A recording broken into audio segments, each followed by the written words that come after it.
Hey everyone, welcome to Toy Showcase. Of course, we did change the name, make it a little bit easier to say, but this is episode, 28, I believe. We will be talking tonight about Brave Starr and Blackstar. Two shows that take place in the future, one a prehistoric fantasy world, the other one in a Wild West setting.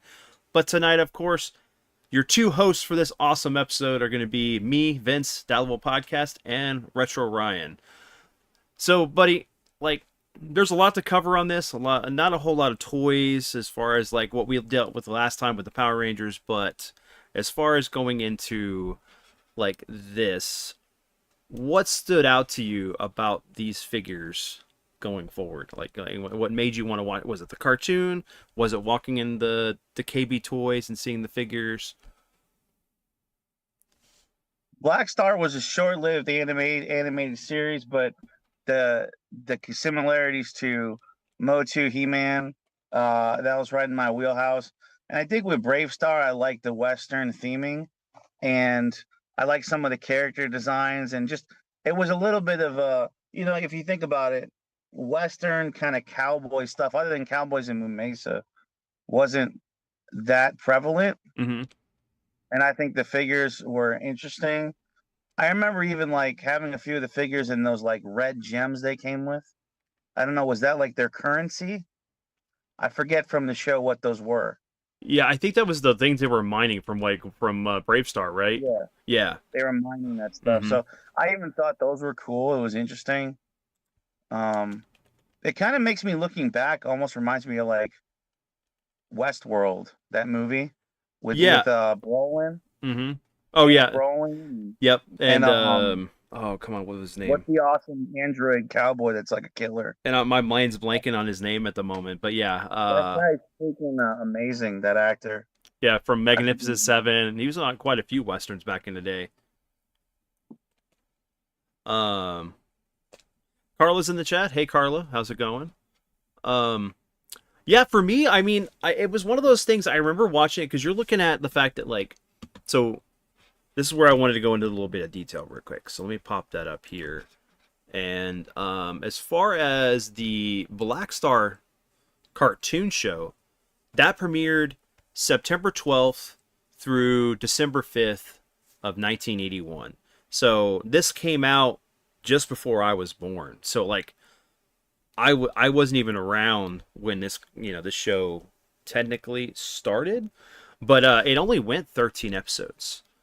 But this of course was produced by Funimation, so the same team and studio that did He-Man.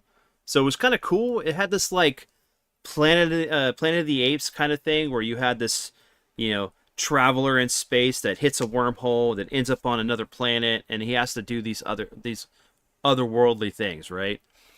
And then when you look at Brave Star, this one was September of 87 to February of 88, went 65 episodes. So definitely went longer than Brave Star, but it was in syndication, of course. And if this one was like, they were on a planet, Don't we have that reverse? Brave Star went long, right? Brave Star did. And Black Star was short. Black Star was short, but like that's what I mean. Is Black Star was longer, had 65 episodes, but it went into syndication. Different. Who was this? That was actually it was Filmation as well. That's such I didn't realize that. Um, but yeah, what's hilarious is this took place on a planet called New Texas. Go figure. But yeah, I do remember watching Brave Star. I didn't have ever have any of the figures, but I did have a friend who had some of them. They were on the larger side, but both cartoons in retrospective were really good. I remember watching both. Richard Benjamin and Yul Brenner. There you go, Dad. Thank you. Was Yul the Brynner is Yul Brenner? really good. Mm-hmm. But yeah, no. Like these are top notch shows. I mean, like I remember it sucks because I mean I'd have to look into the backstory of why Brave Star, not Brave Star, but Black Star didn't go as long. Only 13 episodes. And I think didn't it come out before He-Man? I think a year before. Yeah.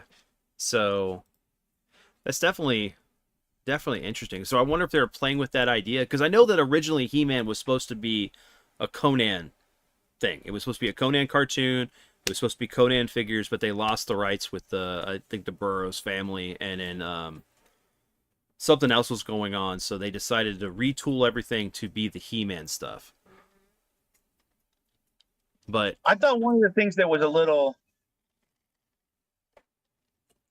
um bland about Blackstar was like those dwarves. mhm. I feel like that took away from it a little. I even bought a few of them just to add to my collection, but I don't think that that added anything good to like. And that was like the people of the area or whatever, like Yeah, of the the planet, yeah. characters in the plant. Yeah, and I thought that that was kind of weak. Whereas like the rest of the characters were kind of amazing. It just like it was kind of a mixed bag. You know, it's like Motu. Every character was like freaking awesome.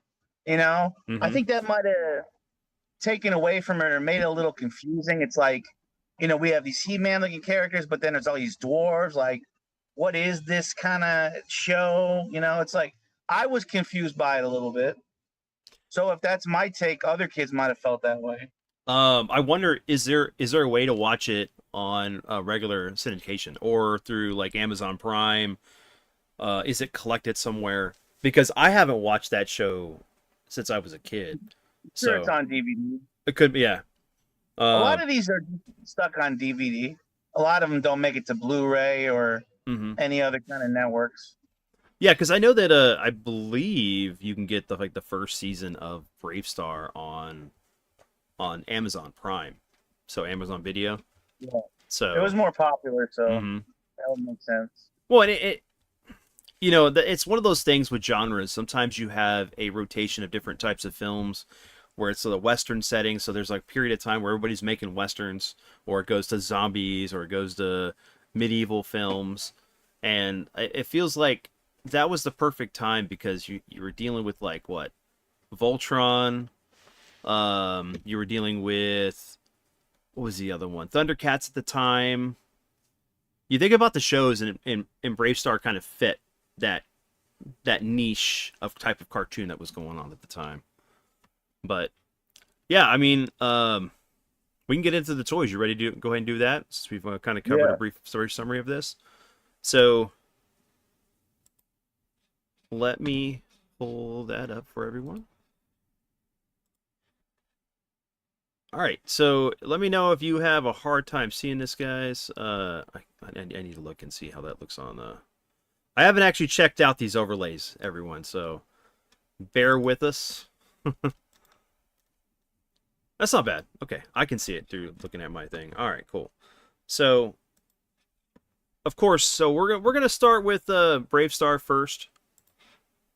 There was a total of let me Before see. you get into that, Vince, let me just say this overlay looks phenomenal. I'm so glad you guys collabed on that because this is just some pizzazz and some je ne sais quoi to the Yes, show. we're up Just into me and Ryan spent the weekend working on this Saturday and into Sunday trying to figure out what we wanted to do for the overlay for the show. So this is a collab between DLP and Retro Ryan. So I hope you guys enjoy it. Um, it's the Toy Showcase 2.0. yes, yes. We're gonna get a little serious with this, guys. Um, yeah. We're So almost hitting episode 30. We got to. oh hell yeah, man. So looking at this list of stuff, man, there's quite a bit of figures. I think if I remember correctly, there's not that many Brave Star stuff. I mean, I think what was I looking at? I think there was only like a total of maybe like 30 vehicles, 21 vehicles, role playing stuff. I know they had like a saloon almost with the one guy with the stash as bartender. Mm-hmm. Yeah, this fort here, Fort Crillium. You got the bank and jail. You got the command center. You got the yeah, another command center. You know what? You know what? Like Blackstar though, just looking at the animation kind of reminds me of. Hmm. It kind of reminds me of that 70s era of Disney where they're a little bit lost and a little bit confused, like that Black Cauldron era where they're kind of putting out some duds. They were arguably pretty good, but still some duds. It's like pre-Eisner era Disney. It just some of the stuff looks a little. It's like just kind of obscure. You know, it's like they weren't hitting home runs yet with it, but that actually kind of appeals to me. That kind of stuff. I like looking up like obscure, underrated sci-fi movies, obscure, underrated horror movie. You know, because it's like they're not as concerned with being this $1 million blockbuster Mm-hmm. as like when Disney got into, your Little Mermaid and your Aladdin and your Lion King, the staples, the heavy hitters, right? Yeah. It's like it just reminds me of this era of animation. Just reminds me of that like era where it's like a little bit more mystery, mystical, magical, kind of odd stuff, you know, Mm-hmm. where you didn't even you didn't even quite understand everything, you know? Yeah. Because I mean, let's face it, a fucking space western, and I think some of this had to have been inspired by Westworld. Oh, You I'm know, sure. Or I mean, I got to think of the stuff at the time, but I mean, it was always something within Hollywood to cross the mediums of genre. So, you would have a space western because, uh, I mean, even like you think of Alien, that's just like they're truckers in space, right? So it's like a convoy hauling freight through space. They end up, hitchhiking a guy or picking up a hitchhiker that decides to kill the whole entire crew, right? So what I like about Brave Star too, it's like I kind of wanted to live in the cantina and Star Wars. Just all these fucking weird characters, hmm you know. yep. That's what I love still about like a lot of the people characters in Kenner Star Wars. I don't really give a fuck about collecting them. Like I wanted every alien, you know? I just want the weirder looking the better for me. Well, Because I'm a that's creature feature kind of guy. that's one of those things, man. That's what Star Wars Disney, I mean Disney Star Wars is missing. They think that it's all about these all these extra human characters, but one of the great things about Star Wars was the diversity, all these characters and things that you wanted to know about, the backstory, and that's what made it fun. And then Um, they give us a new character and it looks like some kind of fucking weird tropical fruit. That orange faced one that gives her the saber. hmm What is that character? I fucking hate the way that character looks. Oh, Maz Kanata, or yeah, I do not like she that. she was like Oh. the ET meets Yoda character. You look like if you sliced an orange in half or something and put glasses on it. Yeah, I don't like it. after you let it sit in the sun for a couple out, I mean for a couple days, Yeah, right? I don't care for that So, character. all right, so first up, guys, we're going to look at Brave Starr himself, Marshall Brave Starr, the hero of the show. I gotta say, the detail on these figures are pretty good, and this is Mattel, so you're looking at like they've definitely moved away from the style of He-Man figures at the time. Um, so you got like a GI Joe body style for these characters. Yeah. But you got like some nice weapon detail. I think that's the I could picture uranium. like Stallone or Arnold like being in a movie like that looks like this, Mm-hmm. you know? Well, you could have gave him the Burt Reynolds stash on him and stuff, or Tom Selleck. I could see Tom And Selleck playing this another character. character that would have fit in this world is Rio Blast.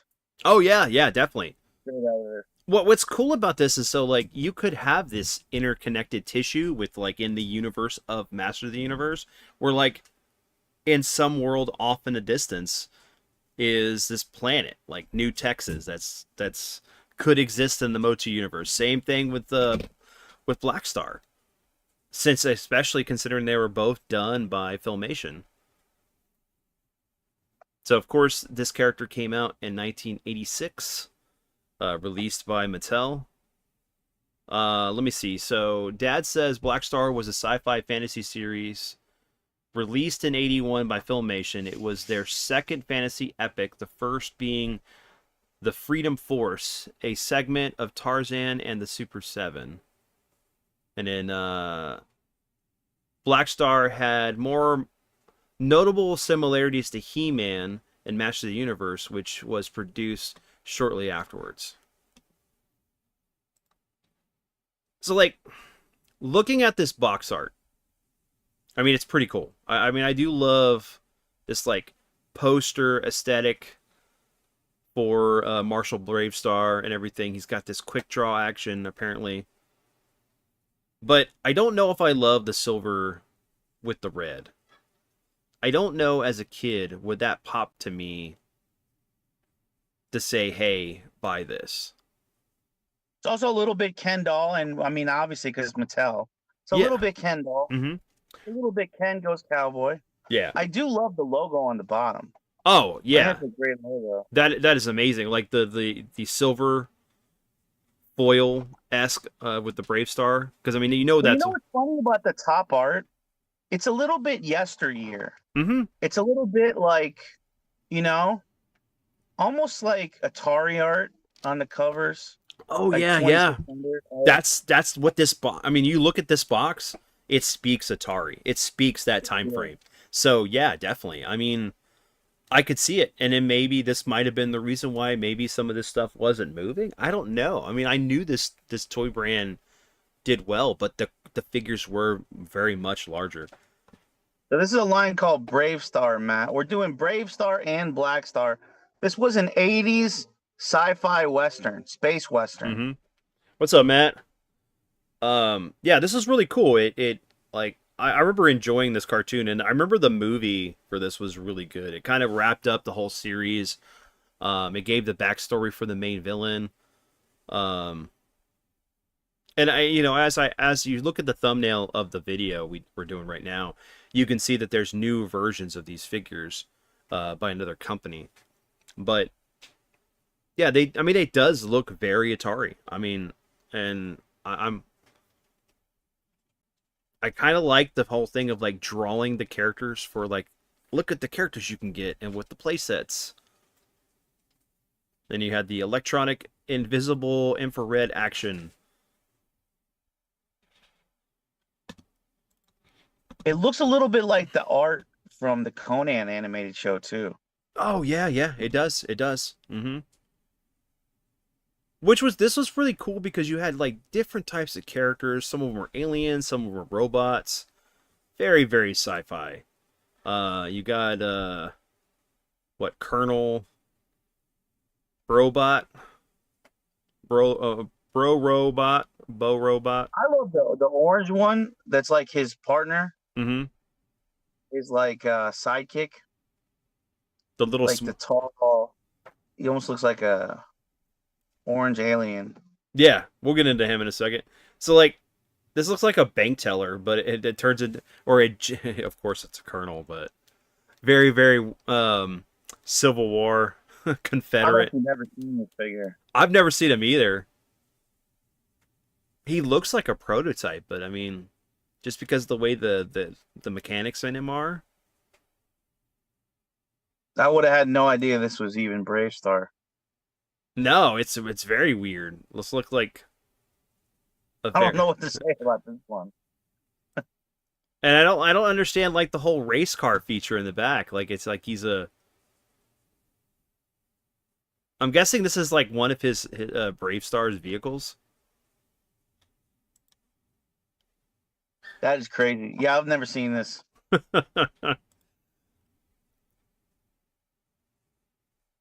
looks almost like a bank teller, and like his arms are gonna like feed the bills like an ATM. Yeah. Like he's like, "What do you want?" Like he's gonna, like the money counters, like in Scarface, like those old ones Yeah. that like count up like $50,000 in like 3 seconds. Looks like you could shuffle the money in there. So this is a heroic space sled becoming one-man cavalry. So he was rode by Brave Starr. Interesting. Interesting.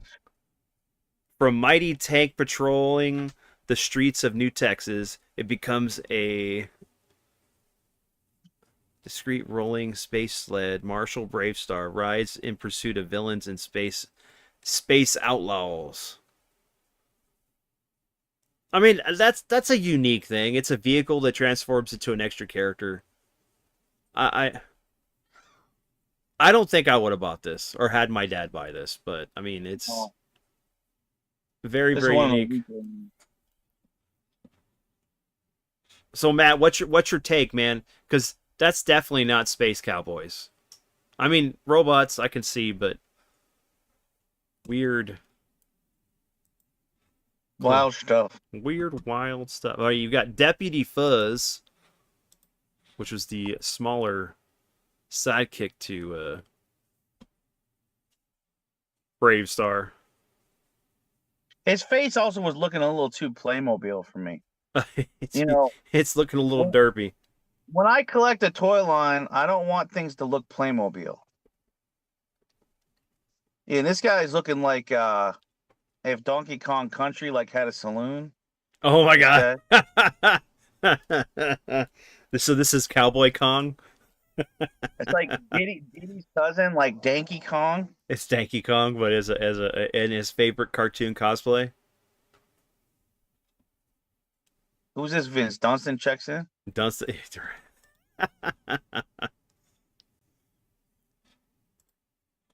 you know, I gotta say though, whenever I got a chance to watch Tibbs' recent pickup video, and he was talking about like I finally got this and blah blah blah. He was hyping up the Rumpelstiltskin, You thought it was gonna be Dunstan? and I thought it was gonna be Dunstan, dude. I thought he got like some 4K special edition of Dunstan checks in. I'm like, I thought it was gonna be Never Ending Story, God. but I know he doesn't like it. I thought it was gonna be the book.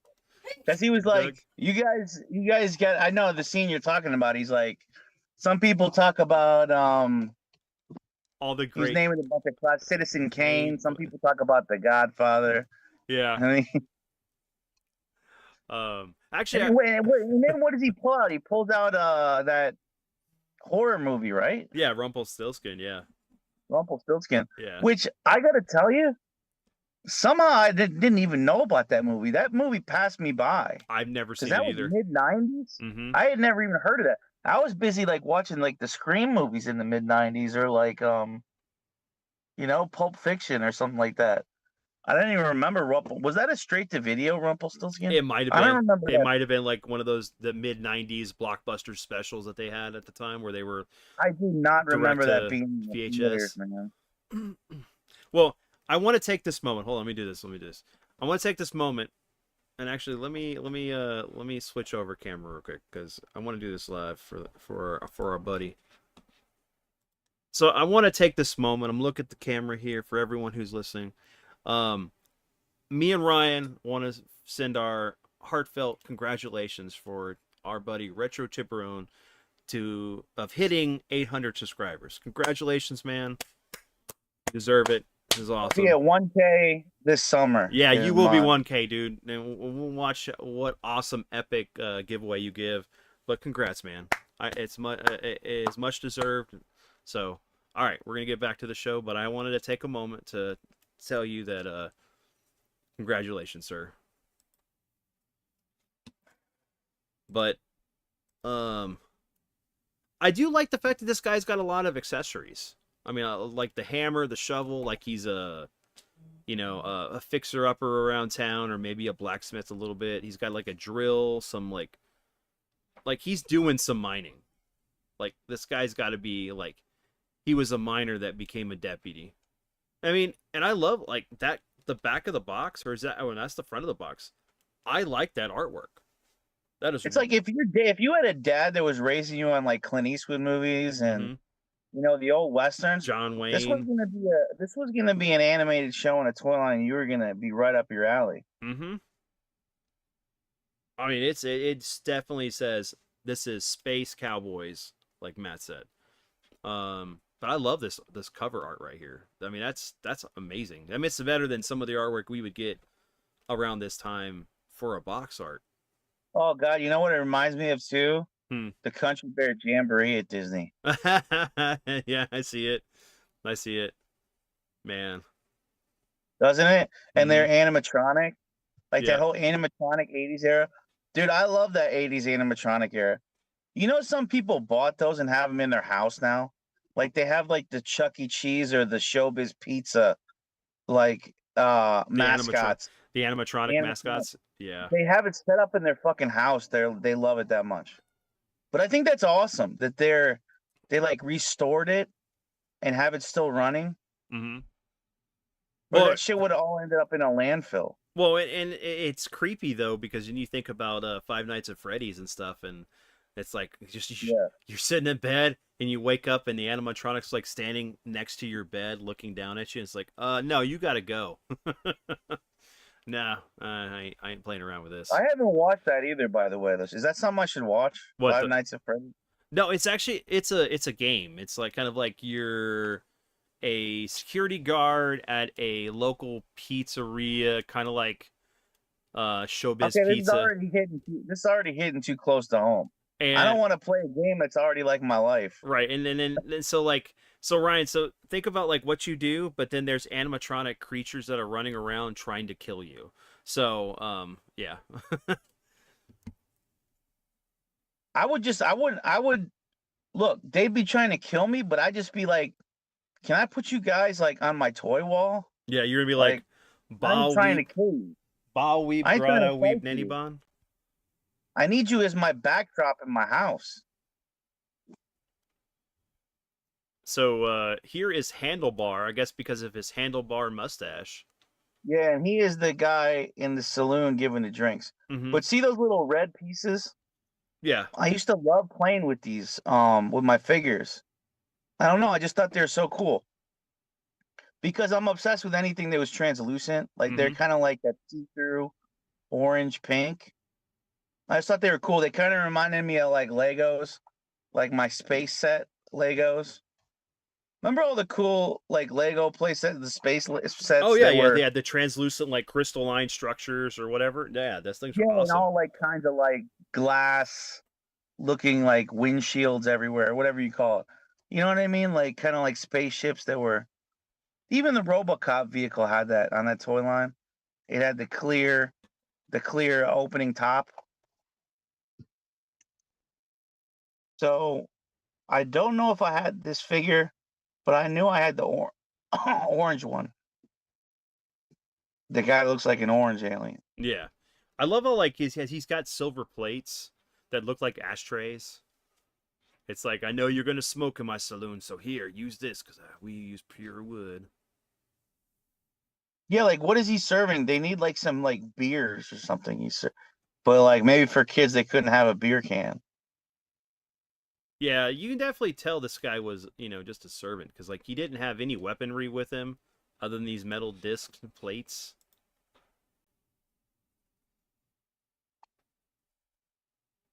Dude, by the way, I really don't care for the filmation Ghostbusters. You know, not I love the real Ghostbusters. I don't like that like original. You know the show I'm talking about? No, yeah, I know what you're talking about. I don't like that Like show it's either. almost like I don't like that. I don't care for that. Do you With like that show? no, with their gorilla, the original, Stupid. the Ghostbusters, the And you know what's filmation funny? one. I really love Hanna-Barbera stuff, which is what that kind of reminds me of, but I do not like that. My my my wife said that is blasphemy. We don't speak about that show in this house. It is only the real Ghostbusters. Well, But I'm surprised he even knows the one we're talking about because a lot of people would see that and they'd be like, "This isn't Ghostbusters," well, and we'd like be like, "Oh, actually, it was." my dad knows about that because he watched the original movie or whatever that came out. Or whatever the live action show before it was a cartoon.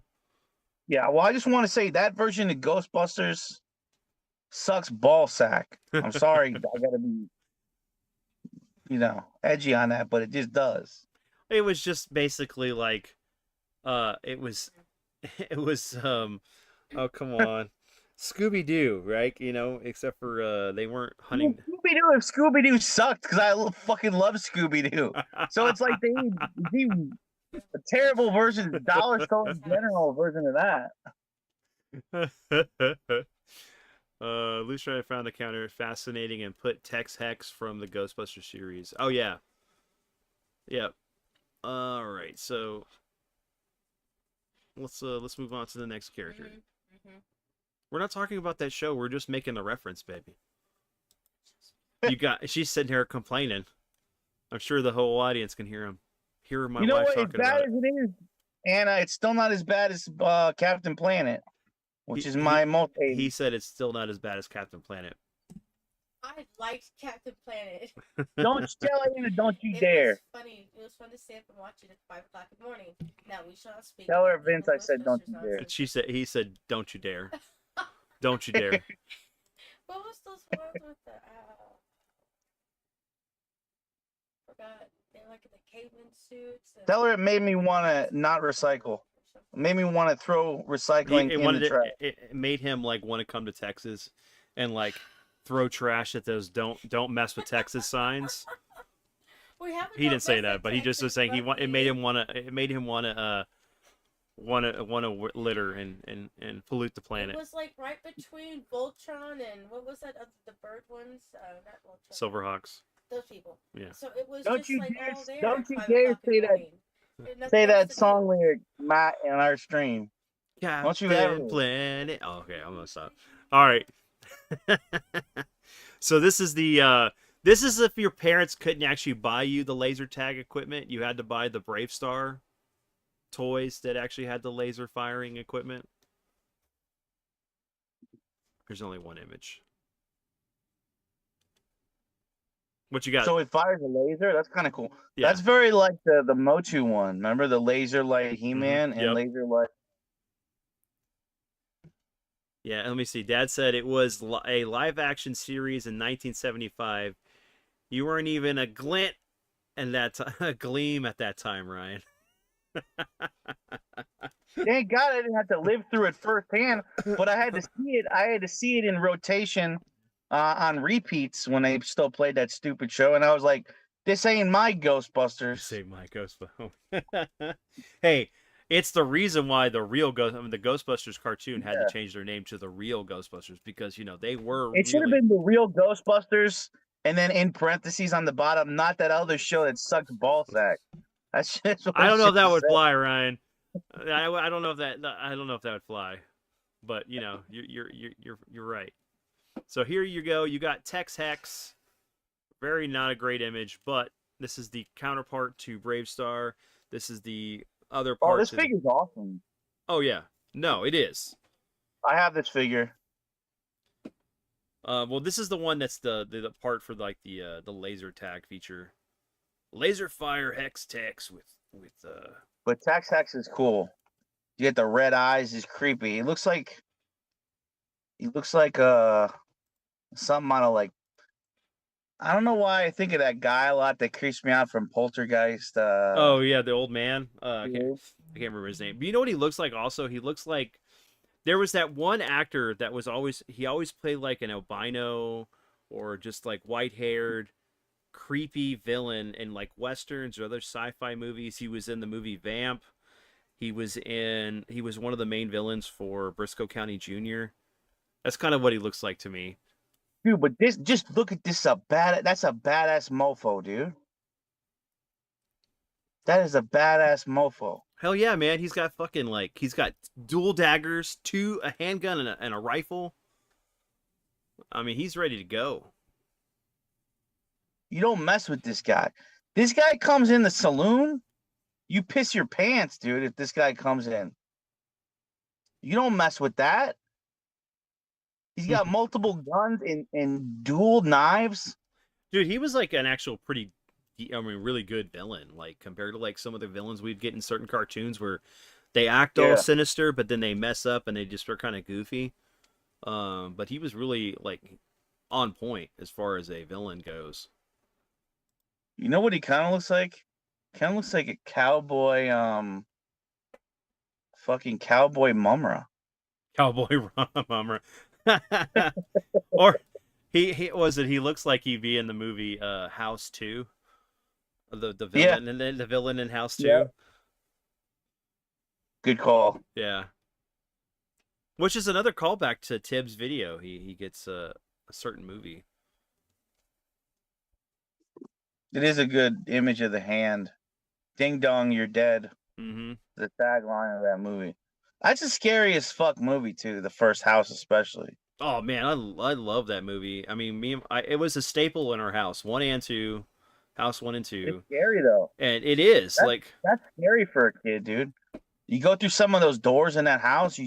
I fucking pissed my pants as a kid watching that thing. well, the scary part is like you lose your child and he's been gone for like what, a year, and like you don't know where he's at. You end up going to the house where your aunt It had is. like a fun house kind of a theme, didn't it? Mm-hmm.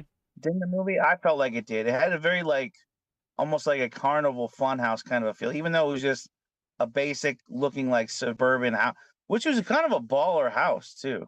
Well, think It about was a like big house. think about all the stuff he goes through, man. Like, you know, his the his wife shows up, but it's not really her. And then like she turns to that thing, and then he hacks her up, and then like it's like all these things that like he's never going to be able to explain to the police after everything's over, right? I'll tell you, it kicks the shit out of the Amityville movies. I didn't really like the Amityville movies. So Dad's asking, did you watch the original live action series before you were before you what? Before you were conceived, or did you watch the cartoon series? Cool. Jesus. Wouldn't it be after Dad? After the First of all, series? Floyd, you got to remember that when these shows came out is completely irrelevant based on the fact that 80s and 90s kids were growing up on these shows in syndication. Like, we had no idea what anything was from. Like, we'd be seeing like Looney Tunes cartoons, we'd be seeing Hanna-Barbera, we'd be seeing stuff made in the 80s. Like, it was all mixed together like hodgepodge. We almost had no idea what was made when, because they were just milking out these shows. So we didn't know. I couldn't have told you like what year anything came out. Plus, it was before the internet, so we couldn't even research it. But No. you know that feeling of just like Vince, like when they were just playing, you see Rocky and Bullwinkle on, then you see Scooby Doo, then you see. So you didn't know what was 70s, what was 80s, what was 90s. Mm-hmm. Oh yeah, because As you we were just like bombarded with different cartoons. You could definitely tell that some of these things may have like came from the the 70s or Jetsons 60s. was on, the Flintstones were on, and that was both of those were 60s. Mm-hmm. So it's like we didn't know any better. That might as well have been 80s cartoons as a kid, because we didn't know until the end of the show when it said like what year it was. We didn't know till then, like when the hell it was even made. Yeah. So this is the one you're talking about before, like Sandstorm? Yes, I have this figure, and I didn't know he comes with this fucking. A pipe? Why is he? Yeah, it almost looks like a telescope. It says it's a vapor spray blast. So he's getting high. Doesn't that makes you irrelevant, Ryan? First of all, Floyd, we gotta improve that grammar. I don't know what doesn't that makes you irrelevant, Ryan. We gotta work on that grammar, Floyd. Give that to me again, but proper grammar. Yeah, take off that ass, Dad. It's okay. This is a badass figure, Vince. I love this figure. It's like steroid ripped Admiral Akbar. He's like, I know it's a trap, but I came prepared. This figure is fucking somebody up. And you know the one I'll always stand behind, even though the show was a little bit ass, was the Space He-Man. The show wasn't that great, right? He-Man in Space. What was it even called? New Adventures of He-Man, right? Yeah, New it's called Adventures the of Adventure. He-Man. The show wasn't the best. Like, definitely not as good as original He-Man. But I swear some of the figures in that line were fucking fire. Dude, I like that cartoon, but I mean, I did love the figures. Those figures were great. That's what I'm saying. They were Yeah. fire, the Dude. figures.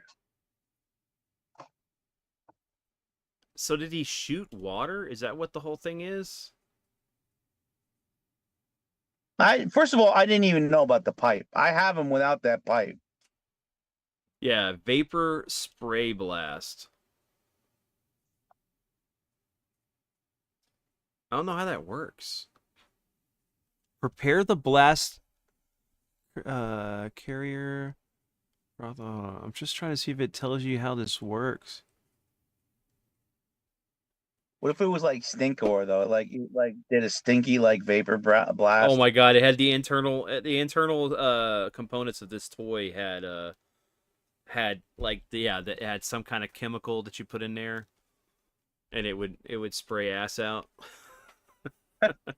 It would spray like that smell like when a kid like breaks a stink bomb in school. It smells like egg. Smell like rotten egg.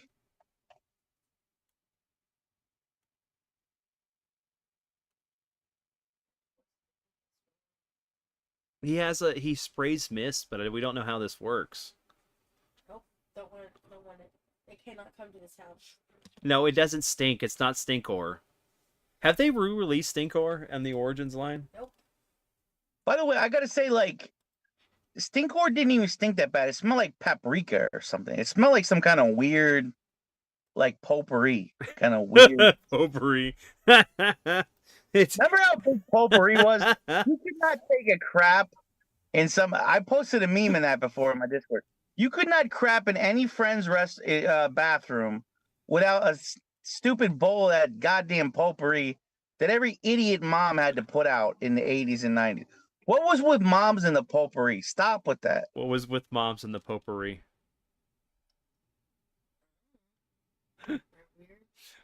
No.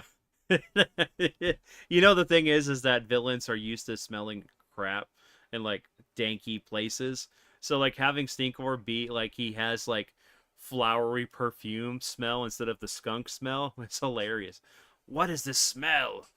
Get it out of here. You see the amount of trash talk your father is doing to me right now in the chat. Man, this is all unwarranted shit talk, Floyd. I have not instigated any of this bull crap you're spouting in the chat. All this stuff about me being irrelevant and all this Hold on. fucking bullshit. What instigated any of this?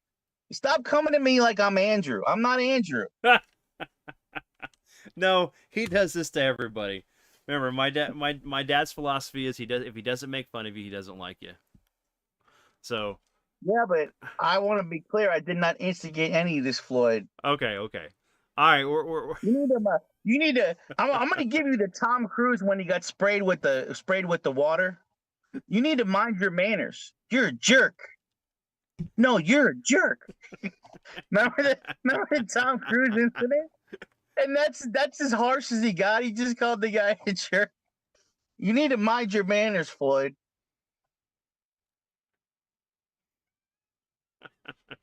Floyd, you need to be better, not bitter. It's okay. We poke fun at each other all the time. Let's see. You got Skullwalker. Did he come with the Tex Hex? Did it come with Tex Hex? Or was it just the vehicle? I guess you did get Tex Hex with it. He's laughing. Is that better? I used to just go back to that. I don't know what was so fascinating about that Tom Cruise clip. I love the part where he grabbed his hand and he said, "No, you're not leaving. Don't go. You're not leaving. Why would you do that?" And then he just keeps saying, because the guy was essentially just some asshole guy in the crowd that sprayed him with water out of a fake microphone, and then thought he would get off and like have his prank and run away. But no, Tom Cruise holds on to him. He's like, no, you're not going anywhere. And he just keeps at it. Why would you do that? We got to post a link to that. Why? No. Let me ask you this. Why would you do that? You're a jerk. I wonder if like so Tom Cruise is like, I'm not a vampire. Why are you spraying water on me? Wait, is this holy water? Oh, that's hilarious though. Yeah, we do. He's like, here I'm giving you an interview, and you spray me with water. You're a jerk. Well, hey, look, not everybody can be, LL Cool J, and bench press, lift the view, curl the view, and curl the view. Not everybody can curl the view. Yeah.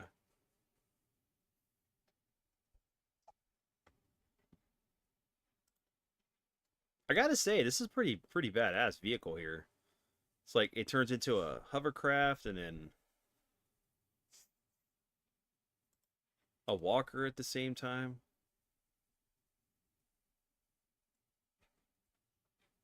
It's very It's a this looks like ATST. what's the urban cowboy? What are they riding? The mechanical bull? Yeah, mechanical He's bull. riding the mechanical bull. Definitely. Oh my god, that's hilarious.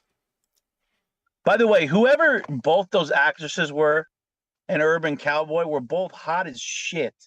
You know, the both the female leads with Hmm. John Travolta and Urban Cowboy were both so goddamn hot. I can't remember either of their names, but Floyd, come with the actress names. Who were the two hottest actresses in Urban Cowboy? Because even as a kid, I was like, man, this movie's boring as fuck. It's just about like bull riding, mechanical bull riding. But God, are these women hot? I just kept looking at those women in it. Yeah, it's like it's like these guys that have 9 to 5 jobs and then they dress up as cowboys and go around town getting drunk and then riding mechanical cowboys. Um, And like they got Travolta in like a trailer park in the movie. It's all like so random.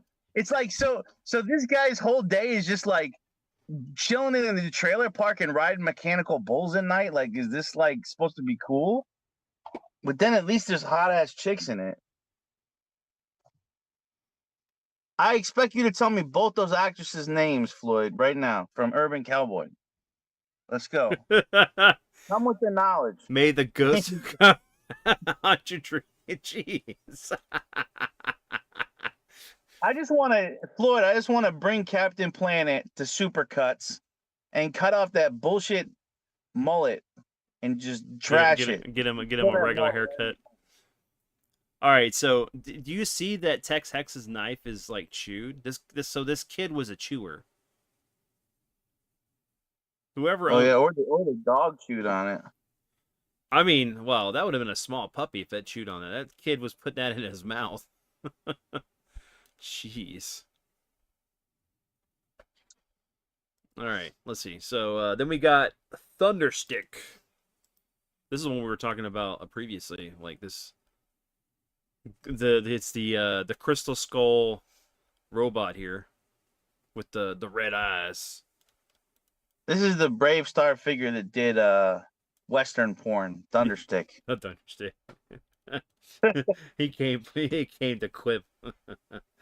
So this is one I want, but it's expensive. This is like an $80-$90 figure. This one's awesome, looking like a freaking Western endoskeleton. Yeah, he came in to Terminate, ended up in a an adult film movie. Listen, the only thing hot in a yellow trench coat is April O'Neil, nude. I want her nude in a trench coat, yellow trench coat. And then I will show her my Dick Tracy. Nothing wrong with that. So this is what Outlaw Scuzz.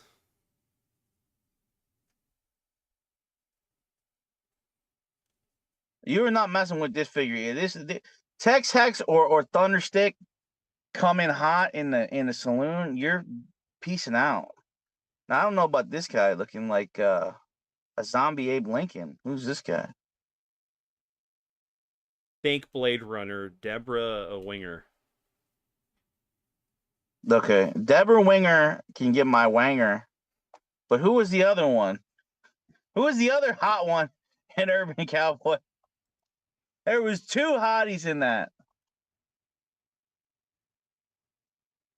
Madeline Smith Osborne.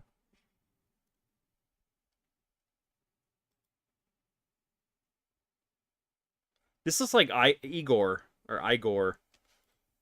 Yes, master. I will bring the cart around.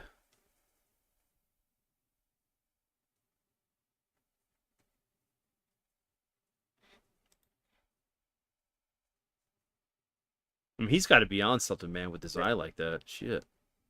I'll be right back, Vince. I got people pulling in here. Yeah. You're no worries.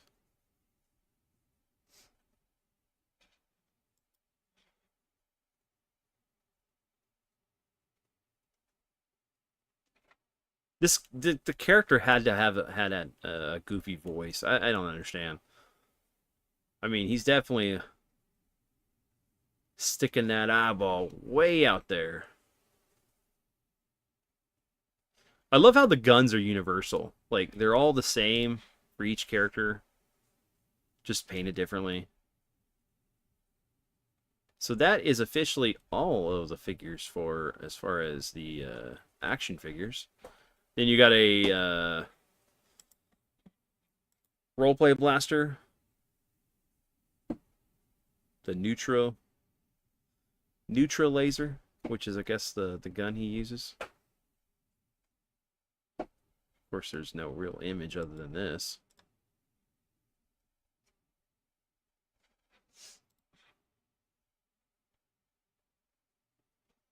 Yeah, I don't remember having any of these figures. That's cool that they had 2-packs, so you could get... Oh, wow, you could have got the laser set together with Brave Starr and Tex-Hex. It's not like G.I. Joe's back in the day where they had the sound box screwed into the back of the figure and glued. So you couldn't take it off if you wanted to. So the thing was so damn back heavy. The figures couldn't even stand almost.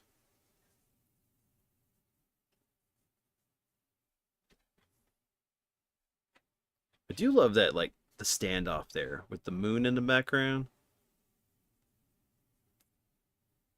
Definitely stands out. It's pretty awesome. You got Brave Starr and his trusty steed, 3030.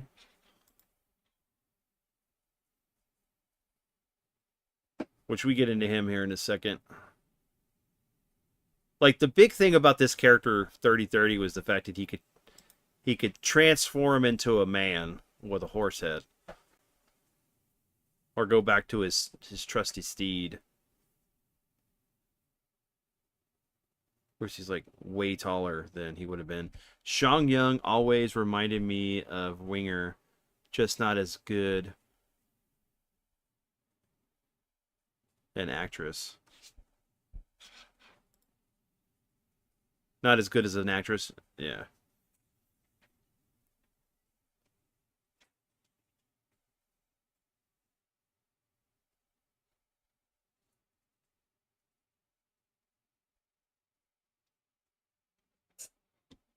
We definitely would love to see how much that would cost and stuff to pick that up. Or at least get the newer one. That horse has a gun. Watch out.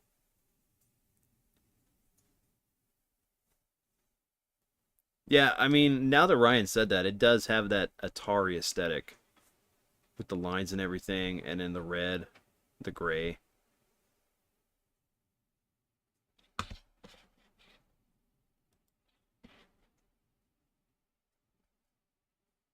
So, you had an extra evil laser fire backpack.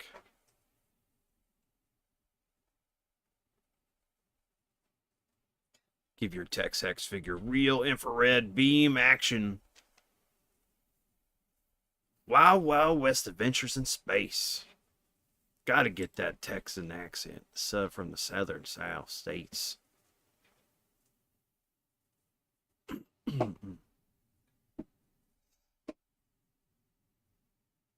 So did they actually blow up?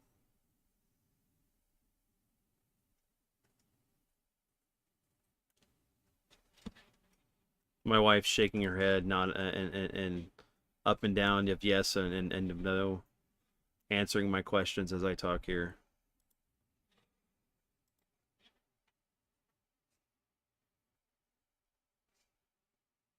It's like a police. Yeah, this is the bank and jail. That's a great idea. Let's have the bank and the jail right next to each other. That's what they did in the old times. Did they? Yes. I thought the bank was like on the other side of the street. Absolutely. No, it was right next to it, so they could break into it. Yeah, so then you can have the robbers like, slowly break into the jail cell, out of the jail cell, into the bank, and steal money back into the jail.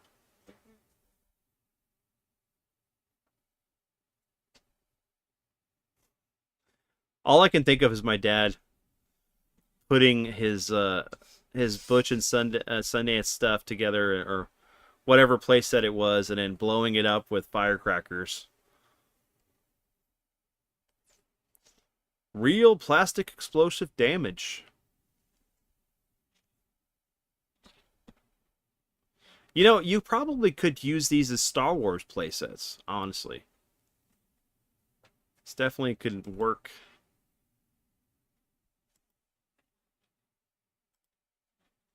You got the command center.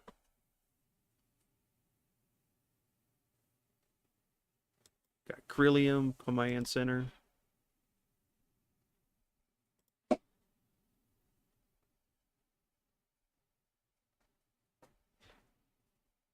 I do like the fact that this stuff is modular, that you can hook it up together to make a larger town. I wonder if there was some kid that actually bought a bunch of these and had an actual full-on city. Hell, I wonder how much this stuff cost back then. Photon was better, but it was just another knockoff of laser tag. Yeah, I remember that story, Dad, of you and Colin and them playing that for Photon. It's too bad it didn't take off, or any of that stuff take off like it should have. Because I remember back in like the late 90s, 2000s, we had that one laser tag place we would go to over in Clear Lake. That was pretty awesome. And then of course you have what Main Event has their laser tag arena.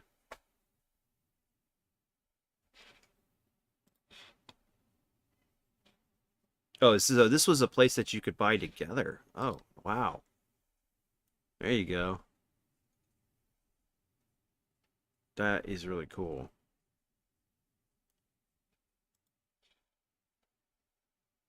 So you could buy the stuff individually or buy the whole thing together. That's a smart move, honestly.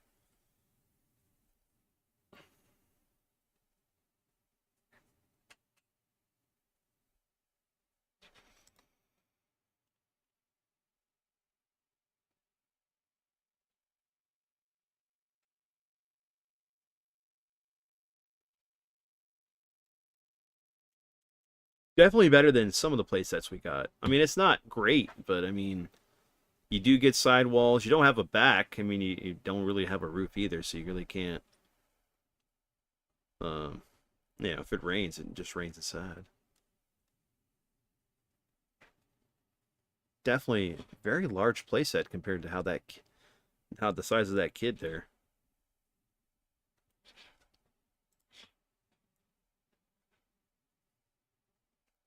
The designs remind me of the Captain Power. I can see that too, Dad. I definitely could see that.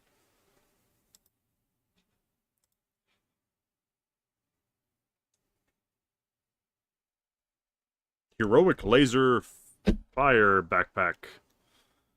Give your Marshal Brave Starr figure real infrared action.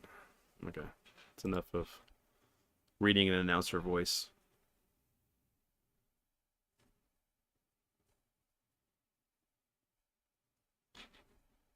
I'm just curious, could you actually make it into that compound? Because like I've only seen the images where it's put together like that. So that's interesting. You got a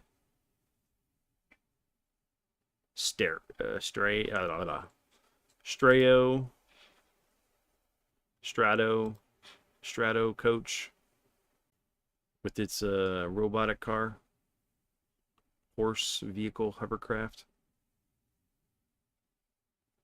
I actually like that design. It's pretty nice. Definitely has that aesthetic of the setting of the show.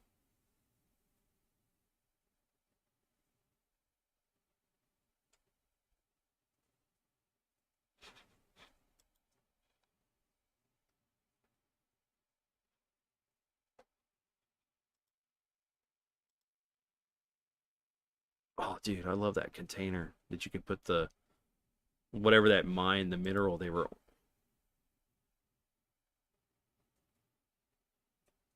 grabbing from the mines and stuff, mining for.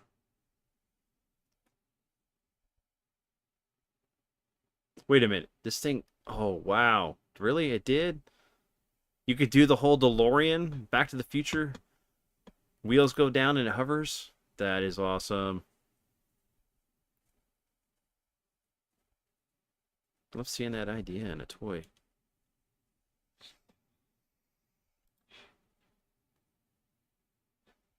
All right, and then you got 3030. The Robotic Stallion.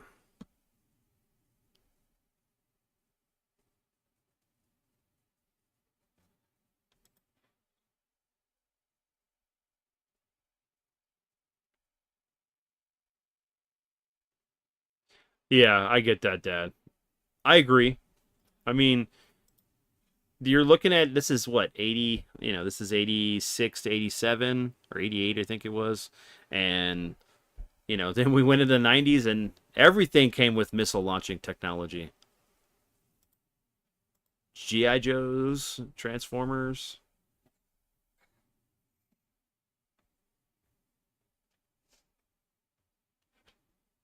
All right, so that is about it as far as Brave Star. Like we said before, there was only 21 items. Definitely cool. I'd love to see how much this stuff costs. I mean, like, to get any of it. I'm really surprised looking at the conditions of some of these carded figures. I mean, like, it's really nice that, like, there's not a whole lot of damage to them.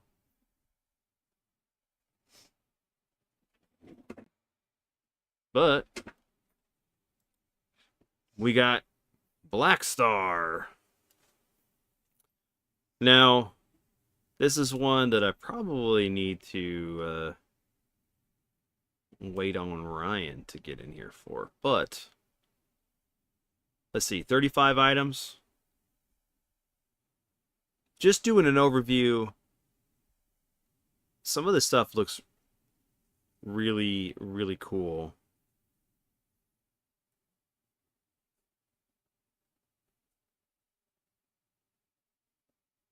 So this was Gloob.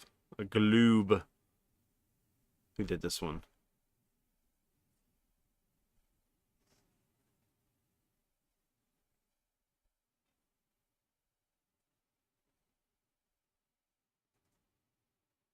Trobits.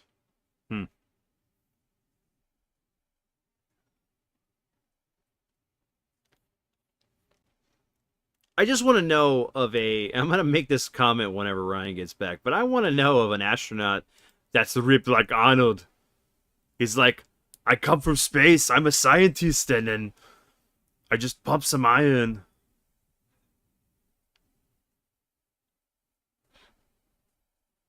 Oh yeah, I remember we had some of these, Dad. Um, because like, this is the closest we got to a Conan figure.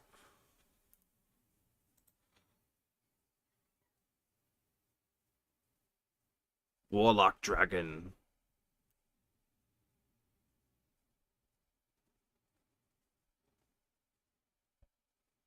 Triton Bull.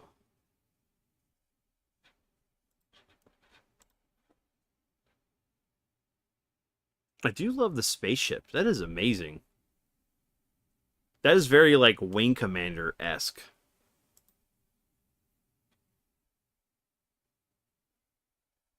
I really wonder how much that goes for.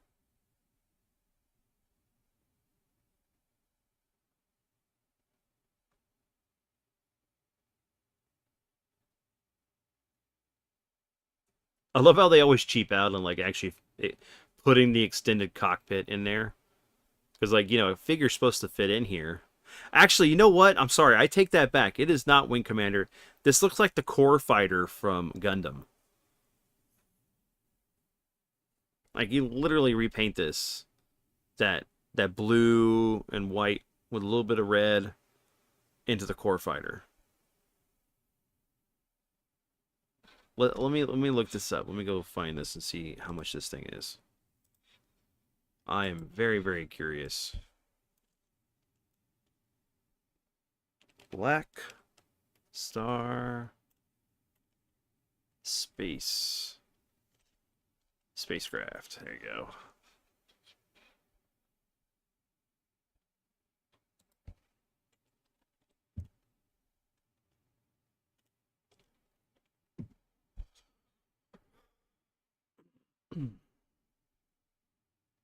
Oh, I'm not getting one of these anytime soon. Oh man. Um Blackstar products on sale. Okay. We're gonna go and look at this, folks. I'm gonna pull this over here in a second while we're waiting on Ryan. But man, oh man. Nope, I didn't mean to put that there. That's fine. You guys can check it out that way, but I'll pop it over here. Paste.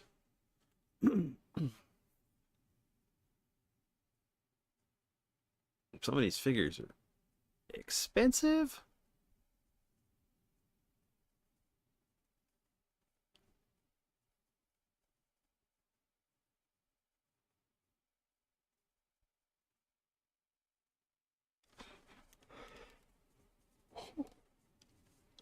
This is what I was talking about. That this is the ship. This is your.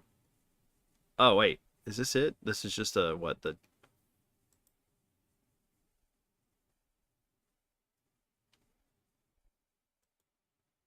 It's got to be a foreign version, but this is the ship right here. It looks like the core fighter, but man, $600.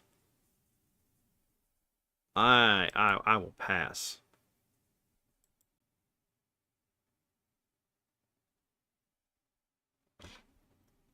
And just so comparison for you guys to know what I'm talking about.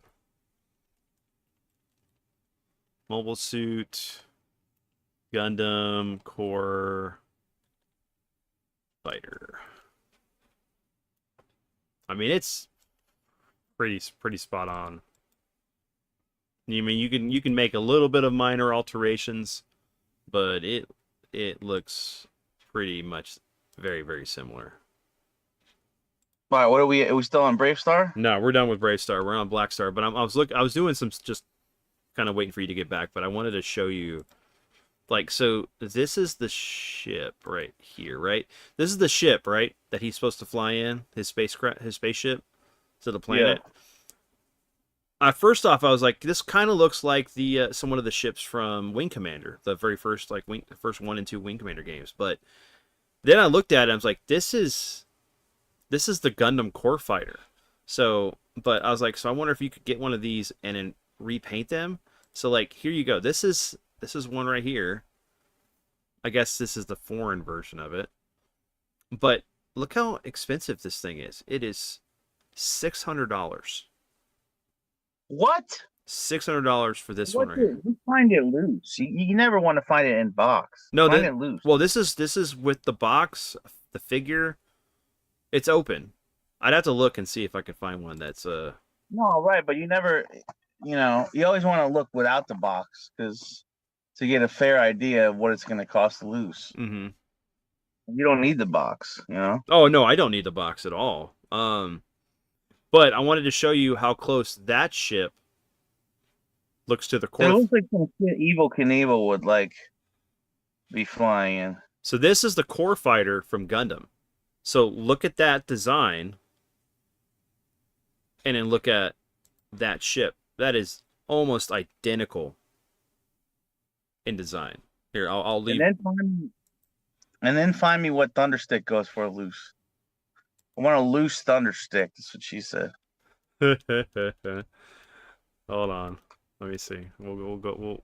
We will venture forth down this interesting path of knowledge of spending money that we don't have. Anyway, hold on. So let's look. Hey, didn't Palpatine just die the other day? Yes, the original voice actor for Palpatine from Empire Strikes Back. Yep. Brave Starr, Thunderstick, Thunder. 490. Hold on, here's one. It's pre-owned. Win the box. $495. You got another one over here. Just a loose thunder stick. Not complete Yeah, a loose thunder stick. with no equipment, right? No.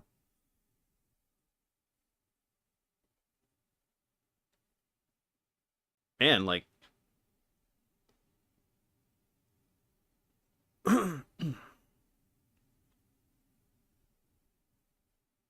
they don't have any other than those two on eBay. Hold on. So let me see. You got a loose one that's near complete, and that one is oh my, it's Australia. That's why. It's $138. For a loose one that's, Yeah, from Australia. let's see. It's not with the box, right? Just loose. Yeah, it's just loose. It has its his cape, and one of the crystals. Let's see. Man, that's fucking overpriced. Dude, it's expensive, man.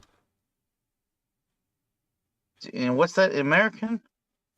It's $138 in American. That used to be like an $80 figure. Dude, fuck collecting toys. You can't collect vintage anymore. It's no good. Screw collecting toys. You know what that means, though? It means my whole collection of all my vintage toys have went up like 40% since I bought them all. So you got on Etsy, there's a one for $225. But Oh, that's a good return on investment. If everything I bought is now up 40%, essentially. oh, here you go. Someone's selling one for $90. Dude, why does every person on a motorcycle drive like a fucking asshole? Every time they come by on a motorcycle, they drive like they want to die, like going 100 miles an hour. Because they can't just drive 55. Is there Hagar? Yeah. Floyd, why does everybody on a crotch rocket drive like a dickhead? Going 100 miles an hour. Please tell me why. 55.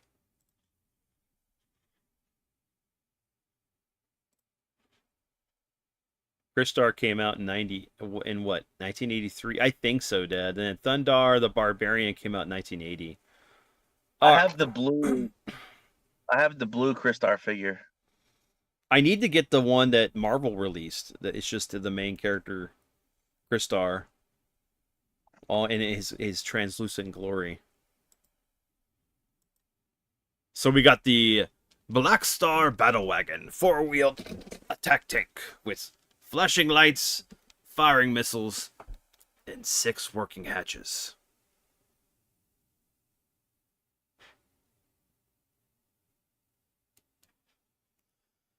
I mean, it looks cool. I do like the rivets and stuff. I don't like the wheels. It looks like a fucking sunflower. Well, it could also look like something else, depending. We're gonna move on. Like a nipple. Yeah. We got the ice castle.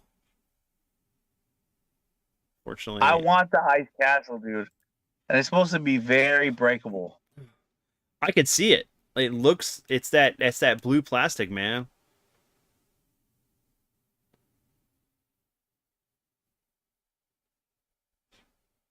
I mean, I'd love to know what other accessories it came with other than that This is platform. one Pixel Dan recently got. Who did? Pixel Dan. Oh, he did. Oh, nice. Because they have the balls sitting on the equivalent of an unbalanced washing machine.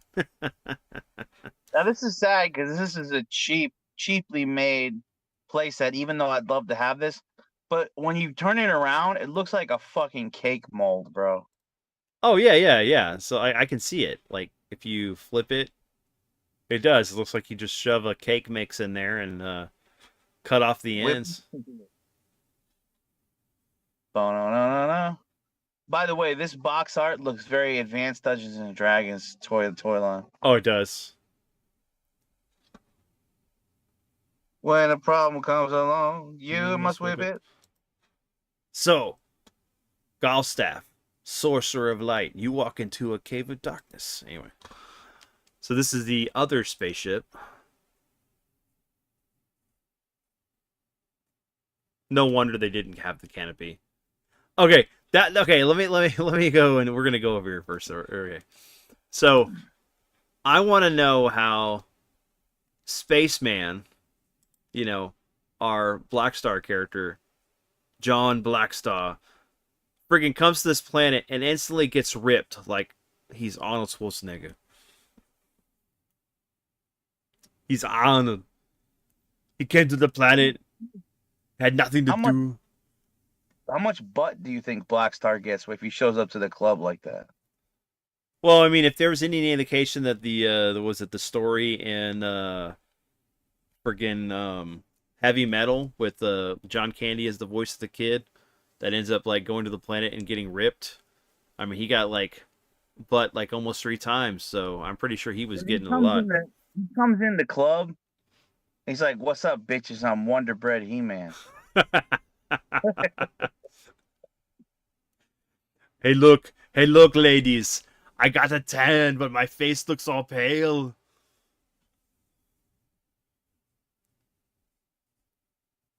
Do you ever want to wonder why? I can show you.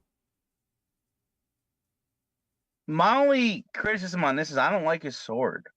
I don't either. It is such a weird, lame design. And it's like, I'm sorry, but you're not going to hold a blade like this without some kind of guard or wrapping on the hand guard or the hand. And see what I mean about these dwarves? I don't like the dwarves in this line.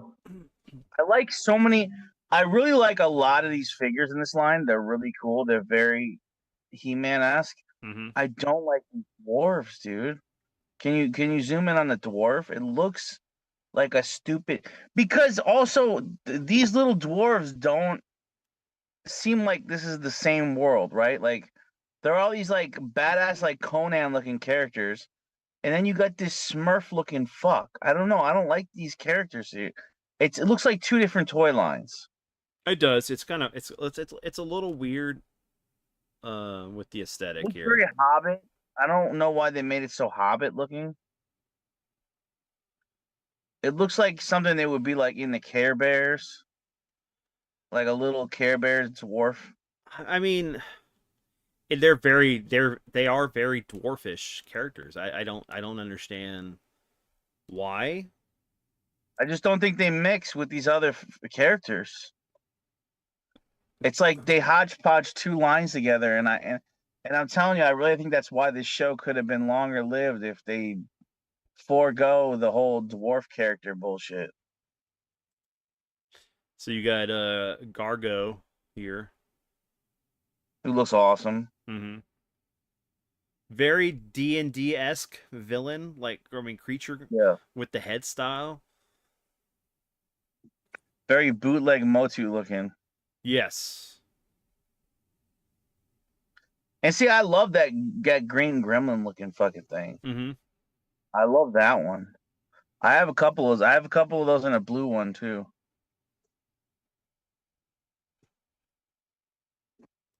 Not bad. I mean, honestly.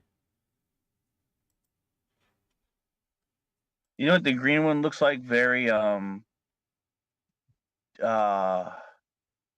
Demon's Crest. Yeah, it does. You're not talking about Firebrand. You're talking about just something like a creature from that. But like, yeah, just like it would be like a character in that game. What's the NES one? Devil? Demon. Well, no, it's oh shit. Because I have Demon's Crest on Super Nintendo. Gargoyle's Quest, isn't it, or Gargoyle or something? Yeah, I don't know, but I could just see it in those games as something. So I'm gonna ask my dad here. Doesn't this guy look like he's one of the three brothers from Rock and Roll that hung out with Mark, Dad? Mock. He's very, very unproportioned. His chest is huge. His arms are small. He has ripped legs because he's carrying all that tub above his waist. This is what happens when you don't practice well with lifting weights. So I have almost all this line. And even like Brave Star just had a few. I have almost this entire line. And I love this line. I give all these figures like an 8 out of 10. I love them all. This guy Except too, those dude. dwarf looking I'm sorry, man. He looks so goofy. but I Cadre. like it. I know. It's okay. Dude, this would work fine in vintage Motu. Oh, I'm pretty sure it would. Plus you get the little green one too. Yeah, That's a the good deal. whatever, the little demon, whatever they're called. It doesn't say. I can barely read it. Myra, just like her head looks so weird. But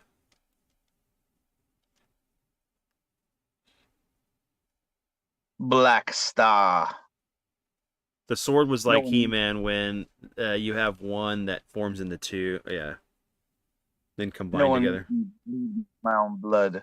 Now this one I think looks stupid. I don't have this one. Her head, I just like she has like a normal human body, and then her head's like No, dildo head. South Park esque. Her head looks like a Oriental fan, like a Chinese fan. Oh yeah, definitely. Because I mean, she's got She that looks like huge headdress. she'd be a whore in Fifth Element or Valerian. I can see that. I can see that.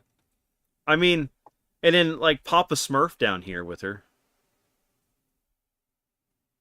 Whenever I hear the words Papa Smurf, I think like literally pop a Smurf, like you pop one. Like you're gonna eat one, like that what Gargamel was gonna do. And you just squeeze it till it explodes. Squeeze a Smurf. So Neptune. I actually like the way he looks. Definitely kind of a merman type. Some kind of like Yeah, I'm waiting to get to him. Let's see. yeah.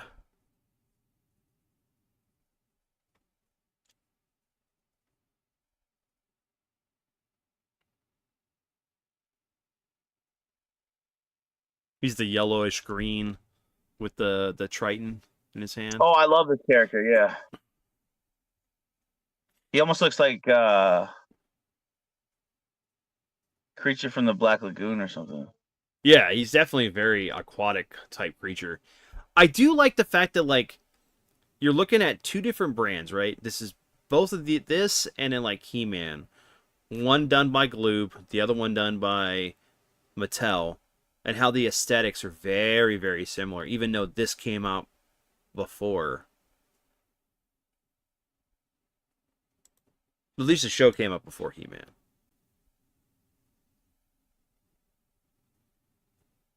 So is his weapons are they translucent too? It looks like they're translucent green. So they're alien demons. Where do you see do you see the red one yet? That's completely translucent. It's like a dinosaur. No, That's we'll one of get my to. favorites. And he's got the spark feature. Yeah, I know like some of these are a little bit goofy.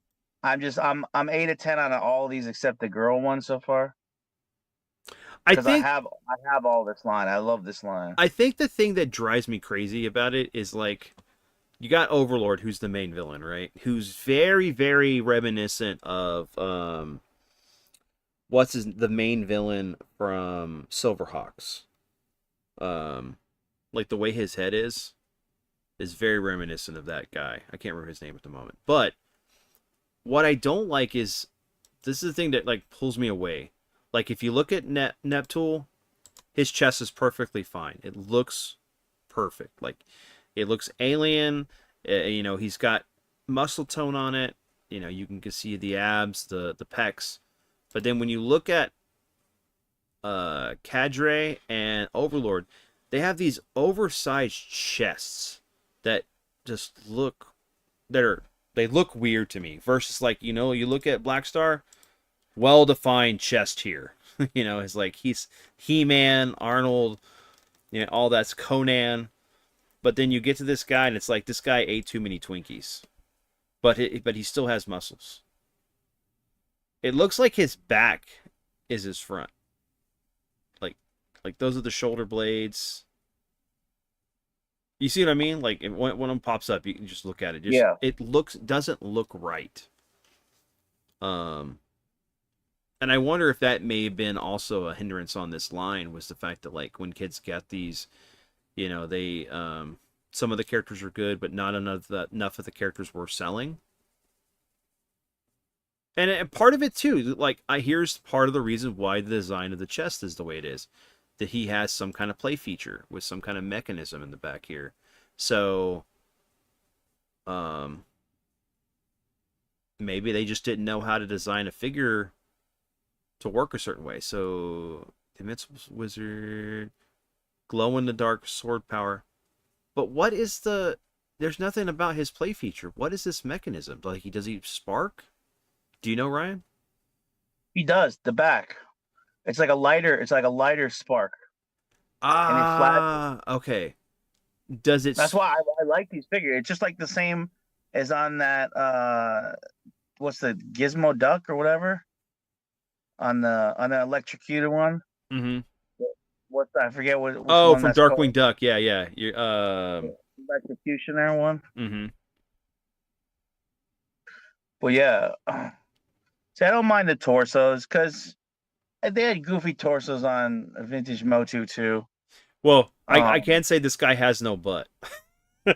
Just like he's not picking up the ladies because of his small crack there.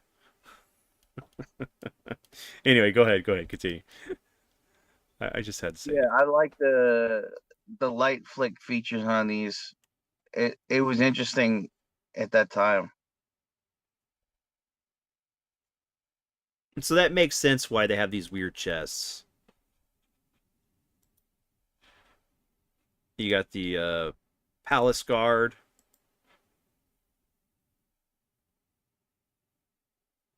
Very like I would say labyrinth looking.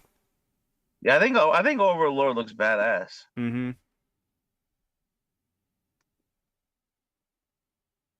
Yeah, I really like the Palace Guard here.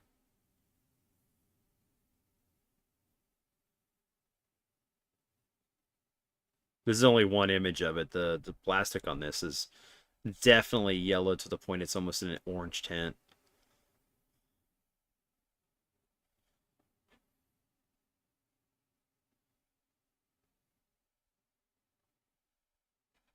What you got? What's your thoughts on him? He looks pretty good, man. He's got like the bird look, almost like Dark Crystal. Yeah, yeah, definitely. Mm-hmm. I like him.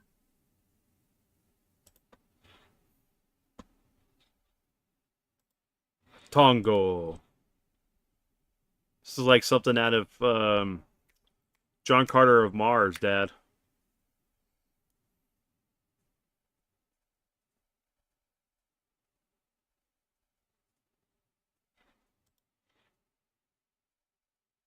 He also looks like Kilrathi from Wing Commander.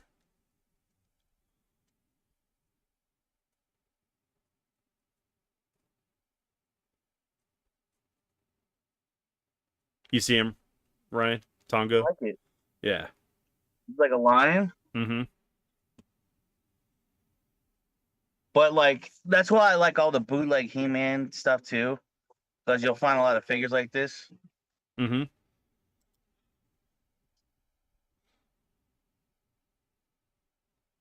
Friggin' dog soldiers.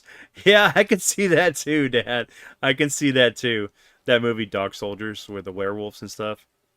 That was pretty good. The werewolves were like these giant like I think they were ballerina dancers or well, not ballerina dancers. They were like Olympic pole vaulters. I don't know. I just they were like something and they were these huge guys and they wear these stilts so they looked huge in the movie.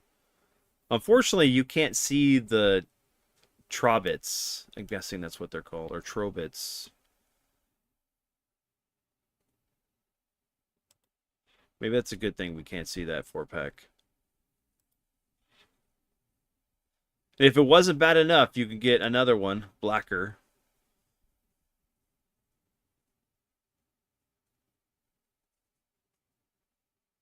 Balcar. None more black. Blaucar.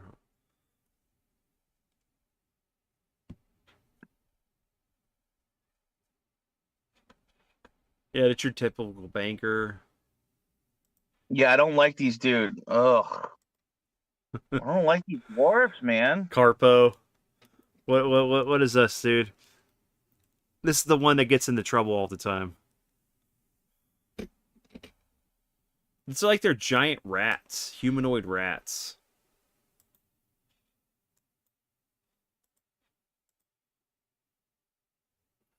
So stupid looking. It's like, hey, let's take every Disney character ever made and we'll just combine them together. So like there's Dumbo, and then we got like,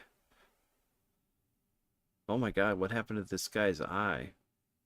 Is it reflected?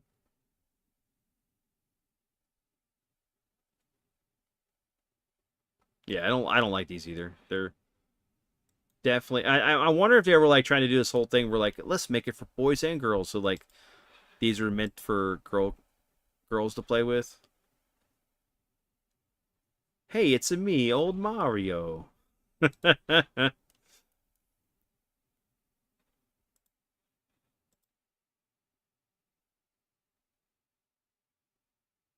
Yeah, I got nothing to say on these guys. I'm gonna move past them. So you had the laser lights. So here's laser light Blackstar. So it looks like his chest lit up.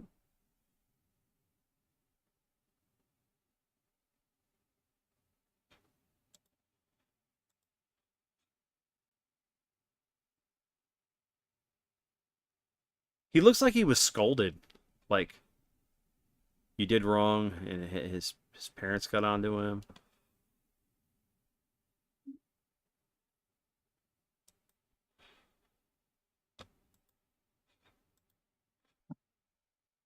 I gotta say, this guy looks like something I'm fighting in Black Myth Wukong at some time. Very, very like. It hasn't cut off for me yet. Okay, I'll wait. It's up to Gargo now.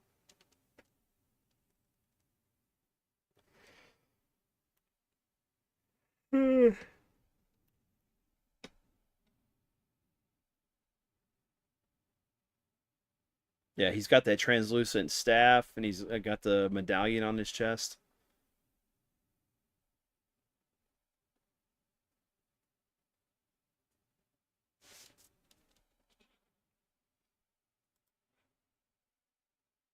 Yeah, it should be up right now.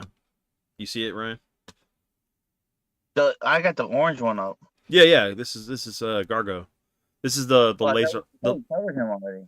Well, this is the laser light one. So he's got like the translucent staff and then that medallion on his chest. So I guess you used that flicker and it made his chest light up. No, so I'm looking at the laser light figures because we've already talked about the main ones here.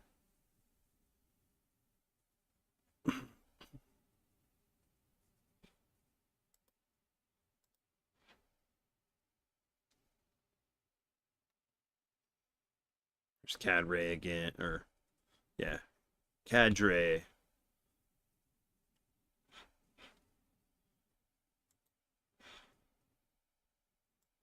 Here's a new one. Clone. Is he a visionary?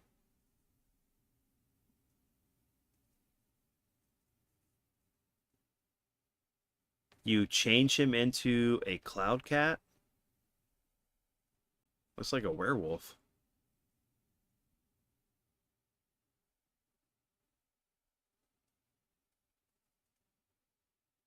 Oh, no image other than that one. Did you have this one, Ryan? I can't quite see it in the plastic. Yeah, it's really hard to see. Can we zoom in a little more? Yeah, give me a second. Cloak? Clone? Yeah, clone. Looks like an elf with this wolf translucent form that he can put on top of himself.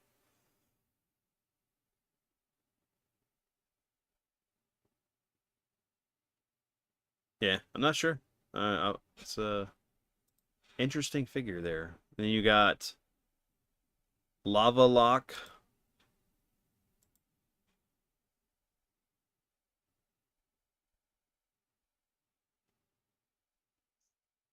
I'm surprised you don't have these, man. Like that, like translucent head there with this gator creature.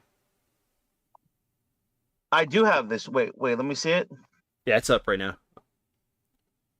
Or Yeah, will this is be. the one I was talking about. It's like to me it looked like a dinosaur, but I could see that. lava lock. Lava Lock. Yeah. But yeah, this one. So when you flick it, you can see it, the spark make the whole character glow because it's all translucent. Mm-hmm. With glow in the Yeah, I dark love them. club, demon alien. Yeah. It just sucks that they don't have like out of the box pictures of these guys. I know. Muton. I'm guessing he's a secondary character. Oh, here you go. Is that an owl bear? Oh no, it is the giant thing here. Okay. It's a giant wasp or bee. I do not have that.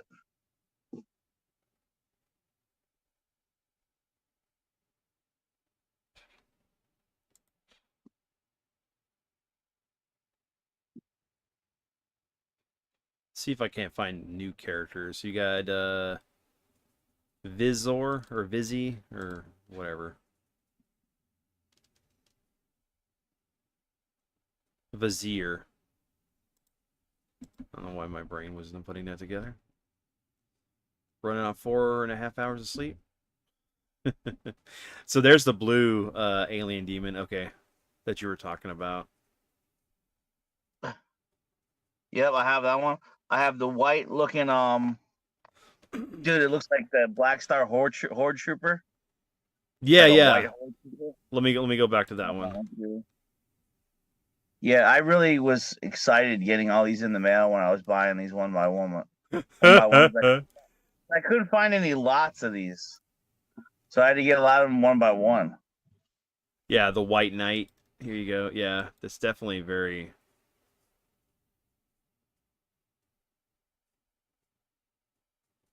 I actually like that design. That's pretty cool.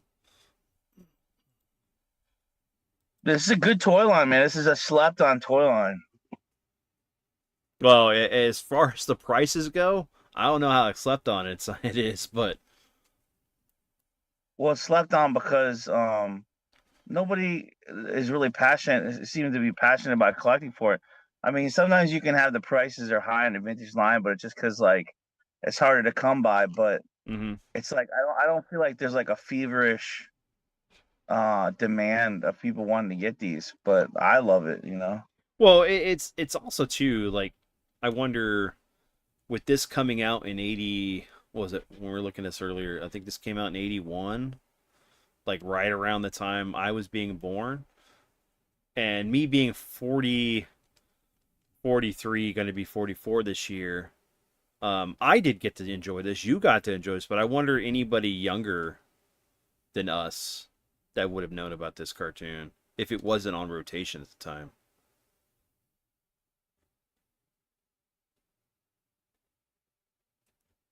But let's get into the vehicles. We were looking at some of that already, but we got the Triton Bull.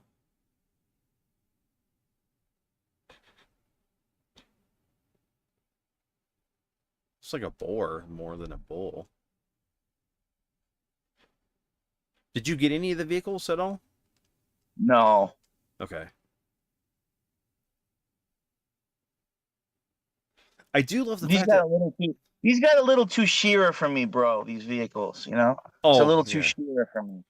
I can see it. I definitely can see I it. don't like a lot of. I don't like a lot of winged bullshit. Wings really aren't for that much for me, except the Paul McCartney band. Not the TV show either, right? Definitely not the TV show. I do like a little band on the run, band on the run. Okay, Little I gotta say this wind machine is pretty awesome. With the soccer ball as the or the beach volleyball as the blimp here. Mhm.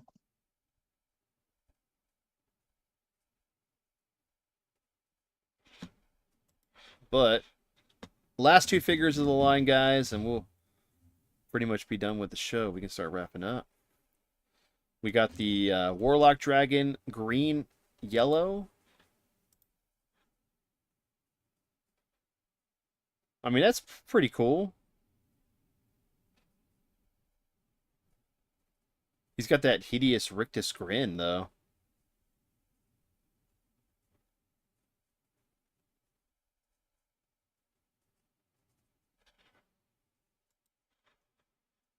I do wonder if they were trying to capitalize on the Dungeons and Dragons Yeah, feel with this and the they're craze. trying to cross pollinate in a way. I just, I when I started collecting again, I was like, Sorry. Oh wait, I'm laughing at what Hummus said. So just go ahead. Go ahead. I hate that wing show hummus. First of all, my thing too, hummus is I fucking hate airports, bro. So it's like take something I already hate. I don't like airports and put a sitcom in it, and it's like a double no thanks for me. I mean, we watched it, me and Dad, and like we also watched what Northern Exposure. But I get it. I get it. I don't even like that Tom Hanks movie where he has a stupid accent. He's walking around the airport. I hate that movie too. You know a movie I like in the airport? Home Alone. They have some airport stuff in that. That one's all right. What? Wait, tell me, you don't like Die Hard 2? Dude, that's not my favorite Die Hard. I prefer 1 and 3. I like to go with a vengeance. I like a little Sam J in my Die Hard. Um, I like all three, so but it's okay. It's all good, brother. It's all good.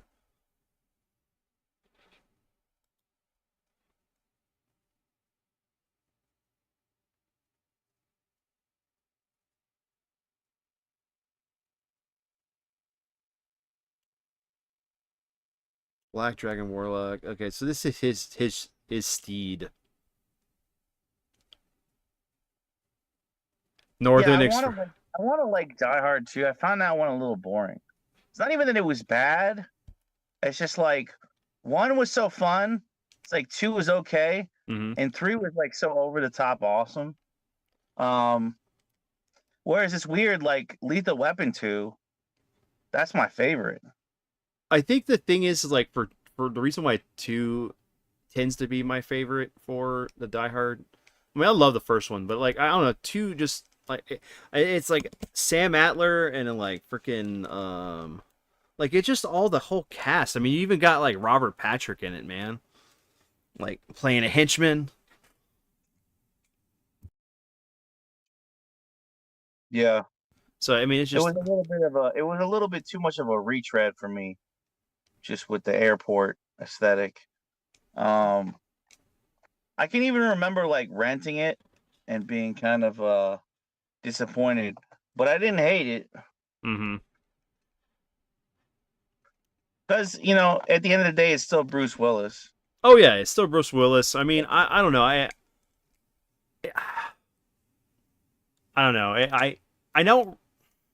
I know we've talked about this before because it's like sometimes sequels are hit and miss.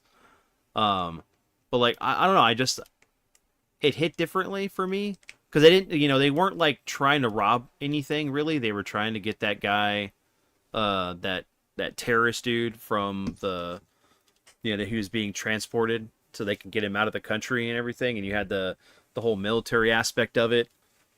So I kind of like that a little bit more than like them just like, oh yeah, it's a terrorist robbing a bank or stealing money. It was something different. But Yeah. but yeah, so Hummus said that Northern Exposure is god tier TV. If Tiv disses that, I'm unsubbing. Yeah, I need to add that to my archive. Northern Exposure. I need to add that It's one. good, man. It's been a long time since I watched it. I think that the last time I watched it was with my dad when it was back on Yeah, TV. the other one I was thinking of adding, is it good enough? Dream On. Oh, I remember that one. Hold on, who was in that? I don't know the guy's name, but I've read good things and I don't remember seeing it. I thought about maybe adding that one to the archive. But I will not add Wings to the archive, and I will not add Coach to the archive. Fuck Coach.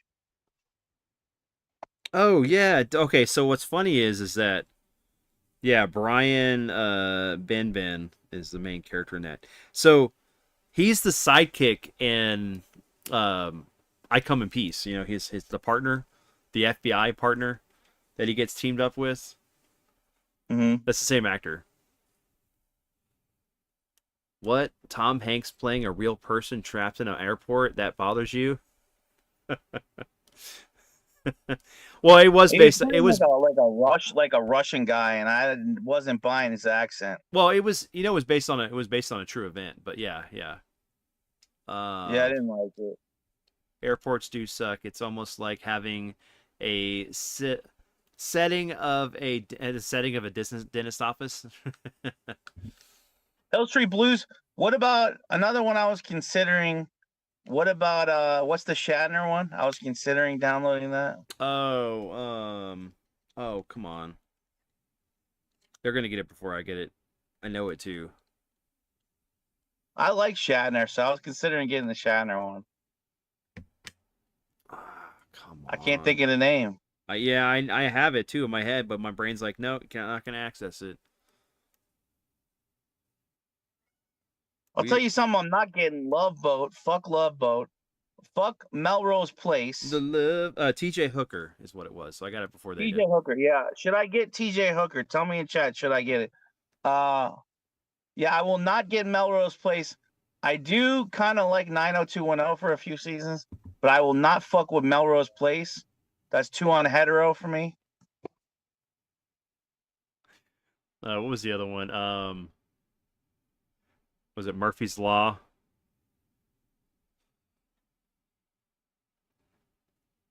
I know I will not get Murphy's Law either. Yeah, because I will not airports get are hard. Murder She Wrote.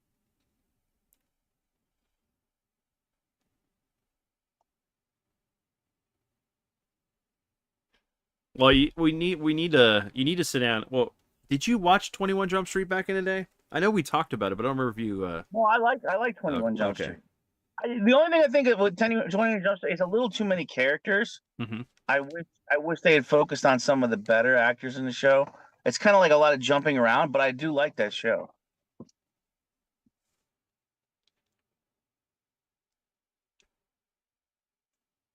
But you know that was one of my nitpicks with Cobra Kai is like Murphy 100 Brown. That's a no. fuck Murphy Brown. And you Yeah. know what? That woman in Murphy Brown was actually hot like a million years ago in Carnal Knowledge with Nicholson. Hmm. Carnal Knowledge is a good movie. Listen to this weird cast. The cast of Carnal Knowledge is Nicholson, that Murphy Brown chick, back when she was hot, and then Garfunkel.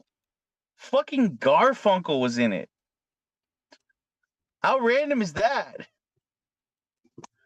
They were Yeah. like, we need in this movie Garfunkel. Hey man, dude, look at Miami Vice, man. There was tons of musicians that were in that show, and that show kicked ass. I love. Hello, darkness, my old friend. How about Spin City? Is Spin City worth downloading? I remember that one being good. Or what about Just Shoot Me with Spade? Is that one any good? That was supposed to be. I think I watched a couple episodes of that. That was pretty good. The other one I was considering maybe adding is the Bernie Mac show. Bernie Mac always makes me laugh. Oh yeah, I remember watching that. That was a good one. Garfunkel was an actor. I didn't know that. He was in Carnal Knowledge. I think it pissed off Paul Simon too. Is part of why they probably broke up. Dun, dun, dun, dun.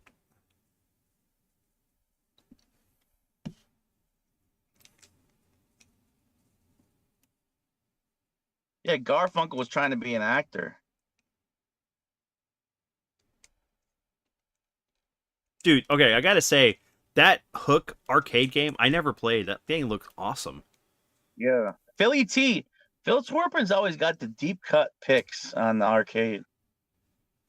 He's always coming through. You have good picks too, though, Vince. Oh yeah, man. Like thank you. I played a lot. I have played a lot. I try to grab things that are I obscure. know when I throw it to you for a request, Yeah. it's not gonna be a stinker. You know? No, I'm gonna get you something good. I'm gonna get you something that's gonna stand out that no one talks about. I know you're not gonna give me a Dash Galaxy, thank God. You're not gonna give me a Dash Galaxy. No. Candace Bergen, are you talking about Candace Bergen? Yeah, she was hot in Carnal Knowledge, Floyd. That's from your ancient times, Floyd. The 70s. You should know that movie. Man, She was hot. yeah, I can't wait for tomorrow when we have the live podcast and we're just talking about, for one, Electric State, and then other movies and stuff, and us ripping off on each other. It's gonna be fun. Man, like there's so many shows. Like, I remember watching Night Court all the time back as a kid. Love that show. And it's just like it's a late night court drama, but with comedy. Dude, that was like from the era, like anything sexual at all was like very controversial. Even The Graduate, the sex with the mom and that, Carnal Knowledge at that time. Those were all like pushing the boundaries. That late 60s, early 70s era. Mm-hmm. Is Tib and Stark still playing Resident Evil 5? I wonder how they're enjoying it. Yeah. Night Court was good. Love Bowl, yes. I went in there for a second, and Tib's character is dressed like fucking Mad Max. Oh, Mad Max. It's one of the DLCs for Chris. Yeah. Yeah. Yeah, me and Stark were talking about that earlier this week and stuff. And it's like, man, I can't. I'll pop in there. I'll watch it later because I wanna check out what they're doing, because I haven't played that. Because I played through 5 with my dad. I played through with my buddy Andrew, and I played through it with my buddy Josh. There was a slight mixed reception for RE5. There was, because it was. People are rough on that as a co-op. Yeah, exactly. That it was the co-op thing. It was the little bit more heavier on the action, but I enjoyed it. I enjoyed like grinding that game. There are some spots that aren't great for trying to beat the game on professional mode, especially when you have to like fight Resident Evil's like pizza. Even when it's like not the best, it's still good. Like Resident Evil's kind of always good. Right. When you have pizza on a bagel, you can have pizza anytime, right? So yeah. Yeah, I remember watching her with my pet Bronchiosaurus dino.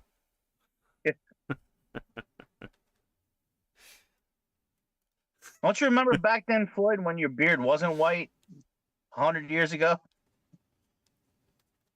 That would make me really old too, Ryan. That would make me really old too, man. What are you talking about? But like, Floyd, I know you're impressed that I'm naming films that you wouldn't think I even know. First of all, you wouldn't think I'd be able to throw some 70s flicks at you, but I can. And I appreciate that era. I like all the slice of life drama films from the 70s that they didn't have to have Hollywood endings. No. Look at like James Caan and God, what's the movie? He's a teacher. And it ends with like him and like getting in like a knife fight. Damn it. Help me out here, Floyd. What's the movie James Caan movie where he's like a substitute teacher? Oh, The Gambler. Dude, The Gambler with James Caan. Like, Mm-hmm. yeah, these movies were like a lot of character dramas in the 70s. They were like characters on edge, like they were like kind of like your average Joes, but There, it was very gritty, man. they were gritty and they were Mm-hmm. like you didn't know if they were going to live or die. These characters in these movies, they were taking risks. There was very few happy endings. It was just like they were, I mean, look at Taxi Driver. It was that Taxi Driver era that I love. Yeah, I can't remember. It was covered the in brown Gambler, hair. covered in brown hair. Never The seen the Gambler is Gambler. awesome. Um, no, like, dude, that's why, like, I can't wait for you to watch Wanted Dead or Alive with Rutger Hauer and Gene Simmons because it's really good, man. And it's definitely one of those movies. When it came out in the '80s, it still felt gritty, like the '70s. So, like, it had that definite style of Oh, I filmography. love that. I love the era, man. Even though I hate his politics, John Voight era, like Midnight Cowboy, Deliverance. I love Dustin Hoffman Hmm. in Straight Time. I love Taxi Driver. Uh, Even some of those movies by how about I got an obscure one for you, Floyd. Uh, The Killing of a Chinese Bookie with I really like that actor in that. It's the same actor, Vince. You'll know this guy from Roadhouse. Who was the villain in Roadhouse? An older guy, but he's an awesome actor. Anyway, he was in The Killing of a Chinese Bookie, but movies by that John Cassavetes. I Okay. really like that fucking director, John Cassavetes, and like I feel like people that like Scorsese would like Cassavetes because he's kind of a gritty kind of director too. And but very indie movies, kind of long character drama based movies. But The Killing of a Chinese Bookie, I love that movie. It's like a guy, he's like running kind of a sleazy rundown strip club, but he's in debt to the mob for once again gambling debts. I don't know what his gambling movies were very big in the 70s. But anyways, they're out to get him in the movie, but there's something about the way it's shot. It's got kind of that Taxi Driver grit, Hmm. but LA based. It Well, was shot. um, like I haven't watched Runaway Train in a long time. That's yeah, Dad mentioned that one. He said Rollerball was one of his favorites. Oh fuck yeah, hummus! You ever see Paul Newman in HUD? I mean, everybody loves like Cool Hand Luke, which is a classic. Butch Cassidy, Sundance Kid, but like watch HUD. HUD is a throwback, or even late era Newman stuff. Like you ever see Newman in Nobody's Fool? He's like a lot older than that. How about Newman in The Verdict? The Verdict was a great courtroom one. Yeah, Newman is fucking amazing. Newman reminds me a lot of Hackman because like they were everyman roles, but they weren't over the top. Like, okay, Hmm. somebody like I love. I love Pacino, right? But look, let me tell you something about Pacino. He's fucking over the top. Just watch Scarface. He's really over the top. He loves to yell. He loves to eat up the scene, right? But guys like Paul Newman and guys like Gene Hackman, rest in peace recently, um, they weren't they were giving you just what the character needed. They didn't need to yell in every movie. I'm not saying that that's bad about Pacino, like, because I love Pacino. But what I'm saying is like I love an understated actor sometimes because they give you what the role needs. They don't have to they don't have to show off like chops. They just want to be true to the character. And I like that about Hackman. And I like that um I just had my brain just stopped Paul Newman. about Paul Newman. Sorry. Well, and that's one of the things. Like I just watched this week was Enemy of the State. I remember enjoying that, with Will Yeah. Smith and um, Yep. Gene Hackman, and like he plays such a great character, and then you got all the other characters in the film too. Um, Gene Hackman in Royal Tenenbaums hmm. is like a terrible dad, but he's playing into it. And I hate that director, man. I cannot You hate stand. Wes Anderson? Dude, I You hate hate him. him because he's hipster. See, I love Wes Anderson, but he is super hipster. I It's very cannot like soundtrack. stand. It's very like soundtrack based. Right. Very like kind of silly characters, Mm-hmm. caricature characters. But I gotta admit, I actually do love Wes Anderson.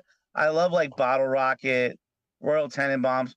Um, what else did he have that was good? You know, the one that was kind of boring though is the boat one with Bill Murray. What was that Oh, one? Life Aquatic. I don't really like Life Aquatic that much. It's just kind of boring to me. Well, like I don't think the only one I did enjoy that he did uh was Rushmore. That's the only one that like I think Oh, that Rushmore's fun. yeah, Rushmore's fun. that's the one I really kind of connected with, which is funny that husband goes, I love Rushmore. So it's like we're on the same page. Um Yeah, because that kid, he's like hitting on the teacher the whole time. mm-hmm. He's like, got to be in every club. I love that one. They're showing every club he's in. Freaking Bill Murray's like a hilarious alcoholic dad in that too. I love when in the scene in the car in Rushmore, well, where Bill Murray's kids are just acting up, those two twins. He just like grabs them by the neck. He's like, shut the. he's, or how about like he's drinking in the pool scene? He's like looking at his wife cheating on him in the mm-hmm. corner. He just dives into the pool. Yeah, there's some epic scenes in Rushmore. Yeah, Jason Schwartzman was the main character Horseman there. is a great actor. Mm-hmm. Yeah, man, there's like just so much of stuff. Ombre was my second favorite Newman Yeah, film. Ben Gazzara was who I was talking about, Killing of a Chinese Bookie. Mm-hmm. Floyd, that one's awesome. Another guy, yeah, that's another. Ben Gazzara is another one, just like Newman and Hackman. He doesn't need to. You put him in a scene, he's captivating. He knows how to be subtle, but menacing. Something about him, and that takes some gravitas, you know. It's crazy, like some of these movies we watch and stuff, like when they came out. Like I was just looking at the stuff for Rushmore again. It's like this came out in '98. I was 17. Yeah. Um, Dude, I was really so you know what the thing about the late 90s, early 2000s? I have to give it to a guy that's probably one of the most despicable human beings who's ever lived, which is Harvey Weinstein. But that guy is a piece of shit as a man, like a rapist or whatever, mm-hmm. and like a terrible to what he's done to women. But that guy greenlit so many indie movies that were so good around that late 90s, 2000s time. I'm not just giving too much credit just to him, but like what I love, my point is like what I loved about that late 90s, early 2000s, I liked a lot of independent movies around that time because it's kind of like the 70s like resurgence because you had those movies that didn't have to be blockbuster movies around that time. I liked independent movies because you got some. Remember, this was the era of like Sling Blade, right? Yep. Like movies you didn't think they would be runaway hits. This was like that movie, Shine, about that classical pianist. That movie swept a lot of awards. Obviously, Good Will Hunting. You know, even though it had big cast actors like Robin Williams, it was kind of a runaway hit. Two kids, Matt Damon, Ben Affleck at the time. Mm-hmm. They had a runaway hit with that. That was basically an indie made by Gus Van Sant. But I think that was really an exciting time for movies. That indie late '90s, 2000s era. You would get a lot of cool stuff that uh, was not just the norm, the normal schlock like you'd expect from Hollywood. Because it's like also we were coming from that era of it was like just big budget everything, right? It was a Titanic era, which is still a great film, but Mm-hmm. like it was the disaster movie era, right? Yep. Everything was like Dante's Peak or Well, Armageddon. that's why like Kevin Smith's movies at the time were great because of the fact that They it was were. like it was something beyond the norm, but it had this relatability that we enjoyed because it's like, hey, I know people like this, and it did at times break the fourth wall, but it still had this magic about it. He had a hell of a trifecta with Clerks, Mallrats, and Chasing Amy. Those were I would if only the rest of his movies were that good. Well, But I really love those. Dogma was great. Um, Dogma's fun.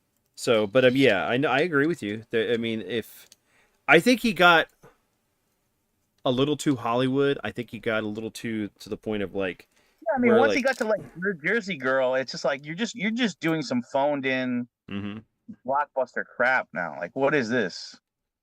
um, And what I mean by blockbuster, like that movie didn't even make a ton of money. Just like some shit you would just see that's like a basic person's movie at Blockbuster. Like, like just some stupid rom com crapola. Like, that's not what we expect from Kevin Smith.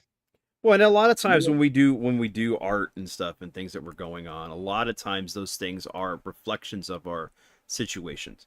So a lot of the whole thing of behind like Jersey Girl was his situation with his wife and his How daughter. about how bad Cop Out was? He made even a Bruce Willis movie stink. Well, and that was part of it too, was like They didn't get they along. didn't get along. Yeah, exactly.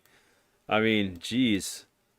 But I mean, that's one of What those. a strange person to direct that. Like, you know what we want you to direct, Kevin? Like this Bruce Willis cop comedy. Like that With just doesn't feel Kevin Smith. mm-hmm. Like, it's strange. Let me see. Yep. Even bad people can do good things, and good people can do harm. Man, an indie film I really loved was Powder. Right. Another one, Dad, would have been Timer. That the one about the time travel. The guys that build the time travel or build a machine in a. It's basically it follows these two college students. They build a time machine in a storage unit, and it's really cool. It kind of gives that feel of what you got with Memento, where you're seeing these things start to happen, and then you're not really following everything until like you get to the very end when everything kind of hits you what's been going on. And it's kind of like on that level. It's really good, and it's an indie film. You know a guy that's very people love him or they hate him, but I was always a fan of his movies. Maybe not so much him as a person because he's got like a kind of a dark history of whatever he was up to. But Woody Allen movies, man, I just like what I like about Kevin Smith's dialogue is it's kind of like that Woody Allen rambling dialogues that he would do, kind of these neurotic characters Mm-hmm. where they're in like it's like kind of like romance kind of drama, but then he'd like do something like Manhattan Murder Mystery, or he'd do like what's the one with Diane Keaton uh that he's known for? Let me. I'll pull it up. Yeah, but like Woody Allen, like he put out some fire in the 70s, 80s. You know, if we were doing this the podcast tomorrow, Colin would tell Crimes because and he's Misdemeanors. I love that one. Yeah, I know we need to save all this for tomorrow. But like Crimes and Misdemeanors, Manhattan Murder Mystery, Annie Hall is the one I'm thinking of. I love that one. Uh, but even like Woody Allen's earlier slapstick stuff like Bananas or Take the Money and Run, I grew up renting a lot of these, mm-hmm. and it was even though it was like above my age like range like to be watching movies like that because they were kind of like sophisticated kind of almost kind of hipster talky movies then Yeah. like I loved them because like I love just the yeah like if you go back to this old stuff like Sleeper or Bananas or Take the Money and Run, it's kind of slapstick funny humor and skits in there, but then even like I would like watch my parents see some of those movies like Manhattan Murder Mystery or Annie Hall, and I'd be like, "Wow, I like this." Like I would walk into them watching this and be like, "Can I watch this? I like this. I like the humor of this," you know. And it's kind of like that intellectual kind of city-based humor that those movies had, and I was drawn to that even at a young age. And uh, Woody Allen's vision did a lot for like indie movies. In as time went on, like a lot of movies copied that formula of what he was doing, even though he's kind of a nut himself as a person, like I like what he was going for with a lot of his movies. Yeah. Yeah. I mean, it's definitely that whole thing where these movies kind of like are slice of life of the moment of situational events that are going on within these people's lives that you can relate to, you know, because that's a big part of it, is that when you're telling a story you need to be able to have a through character.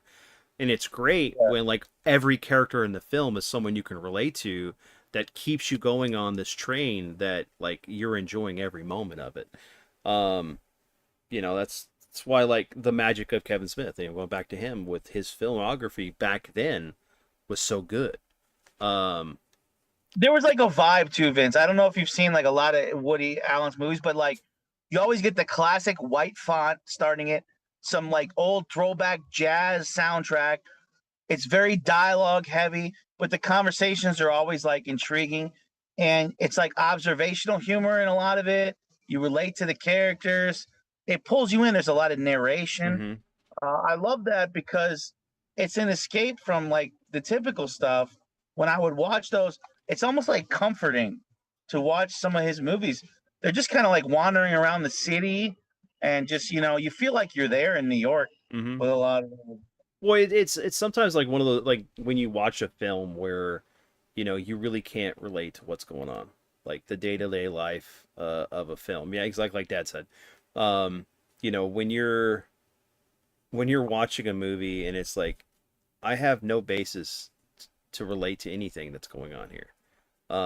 Like whenever they have like that, like the my big fat Greek wedding or whatever, and it's like this movie Yeah. won an Academy Award and all this other stuff, and it's like, but it beats out this other film that was much better, but it just happened to be a sci-fi film, but it touched on like more relatable, deeper concepts of like life and perspectives What that. did it beat out? Let me look what that was at the time. Movies that came out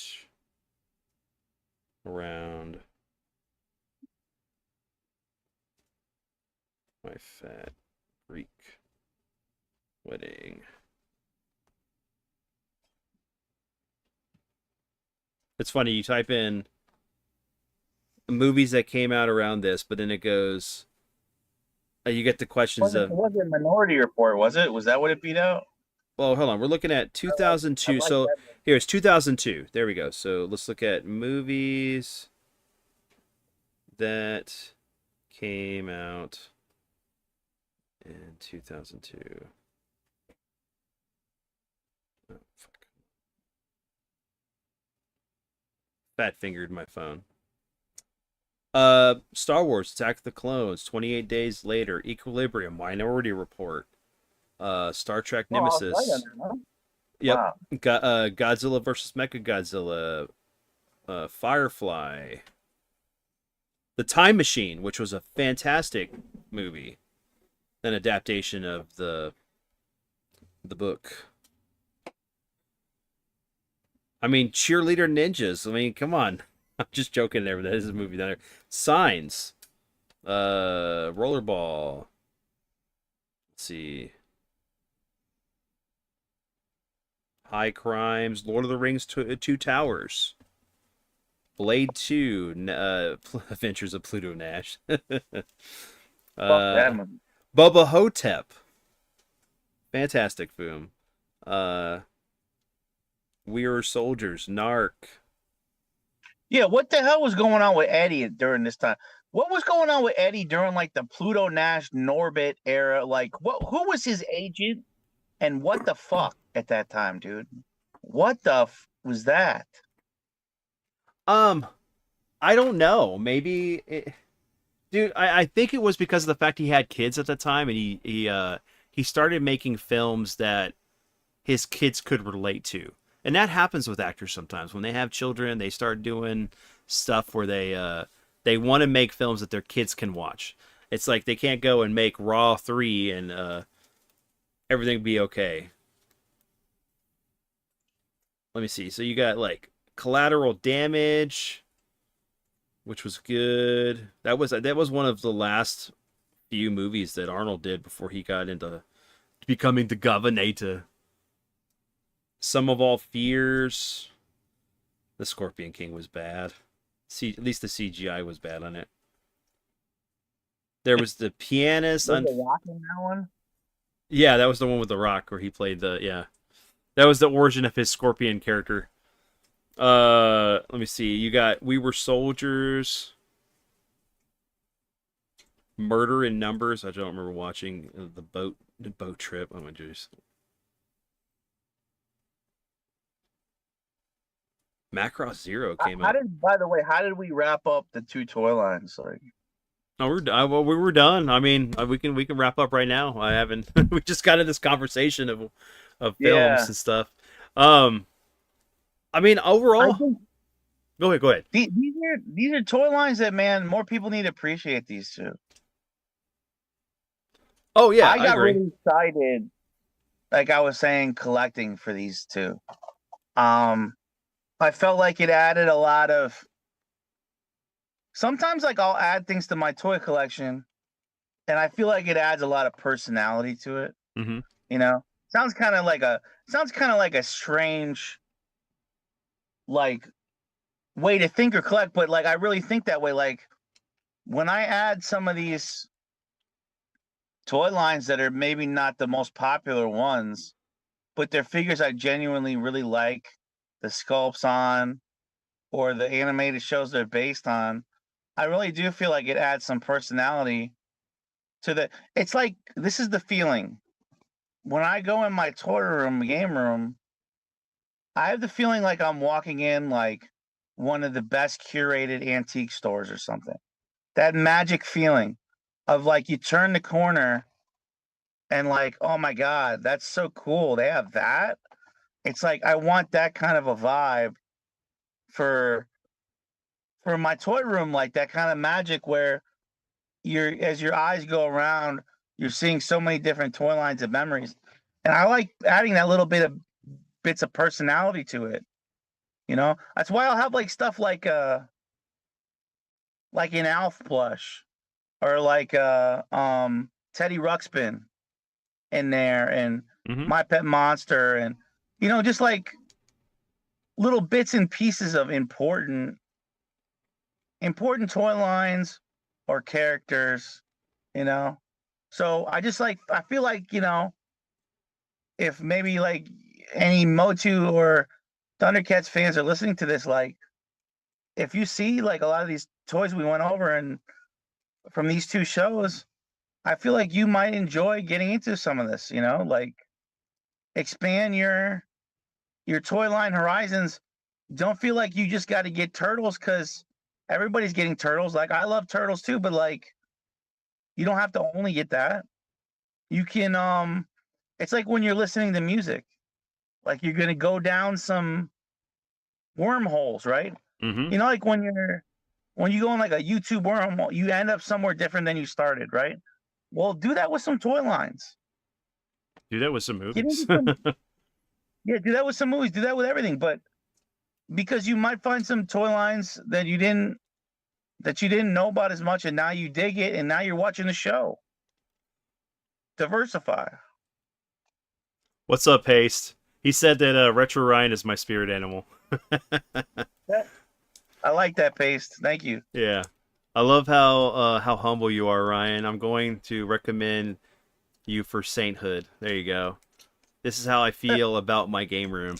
So, I mean, Yeah. exactly. I mean, even if you don't want to go vintage, there are modern releases of this that the like publication company or like independent toy manufacturing that do stuff like this. Like if you look at the thumbnail, there are new versions of the two main characters from um Brave Starr. And then like I think even the pictures I showed for Blackstar are newer figures. So you do have that option. Um and I agree with Ryan. Like there's a lot of things out there that like we I guess get drowned out by the more popular items. And both of these shows were really good. The toy lines were really cool. I mean, they had really good representation, some really cool play features. Now, I mean, I did riff on like some of the designs for the villains for Blackstar, and part of it was because of the designs of the toys. And plus, on top of that, these toys came out in like 82 to 84. So, and it was still right around the time of He-Man. Yeah. So it was a big variety of things. And like, if you like something that's similar to something else, might as well go ahead and give it a try because you may like it. Um, I know that I'm one of those guys, like, and this is going to relate to video games. Like, I love Metal Gear. Metal Gear Solid is one of my favorite stealth action games. It sucks that we're really not getting a new game. We're just getting a remake of 3. But I'd love a new game in the series. But with Kojima gone, it's kind of up in the air if that's ever going to happen. But you know, I kind of passed on a lot of games that were stealth oriented, like Splinter Cell and Siphon Filter and like a couple other ones that are very much in the same vein of that gameplay. But it's like you should give it a try. Don't be risk averse with like your toy collecting, your video games, your movies. Like give stuff a try, you know. And you never know. Like if there's enough buzz for these things, there may be a new cartoon, may be a new toy series or something that comes down the pipe because of the popularity that could be booming from this stuff. Maybe if you have kids right now, introduce it to them. I do remember both these cartoons not being as goofy as He-Man, but they were just as good. So, and they were done by Filmation. So, it's still in the wheelhouse. But overall, I give these 2 thumbs up with both these sets. I mean, they're very small. I mean, if you can get a few of these, like, and not break the bank, because some of these are getting up there in price, go for it. You know, that's what this is all about. We're sharing our love for things we grew up with that we're passionate about and we want to discuss. You know, and because we want to riff on them, we will. But it all comes from pure love. So, Ryan, anything else you wanna say, man, before we close out the episode? No, I think we summed it up well. It's like look for those unique things you can add to your collection and make it a little more special. Mm-hmm. And then, when you have like friends over, they'll be like, I don't recognize this figure. And then you can be like, well, this line actually inspired a lot of these figures coming later. You could tell them the history and, show them something they don't recognize that they might appreciate, Yep, exactly. And don't be afraid to find something new and like experience it. But I will say, what do we want to talk about for next week? Any ideas? Good question. Looking at stuff. I know we need to do a G.I. Joe episode, but I want to save that for whenever Hasbro announces whatever the next HasLab's going to be.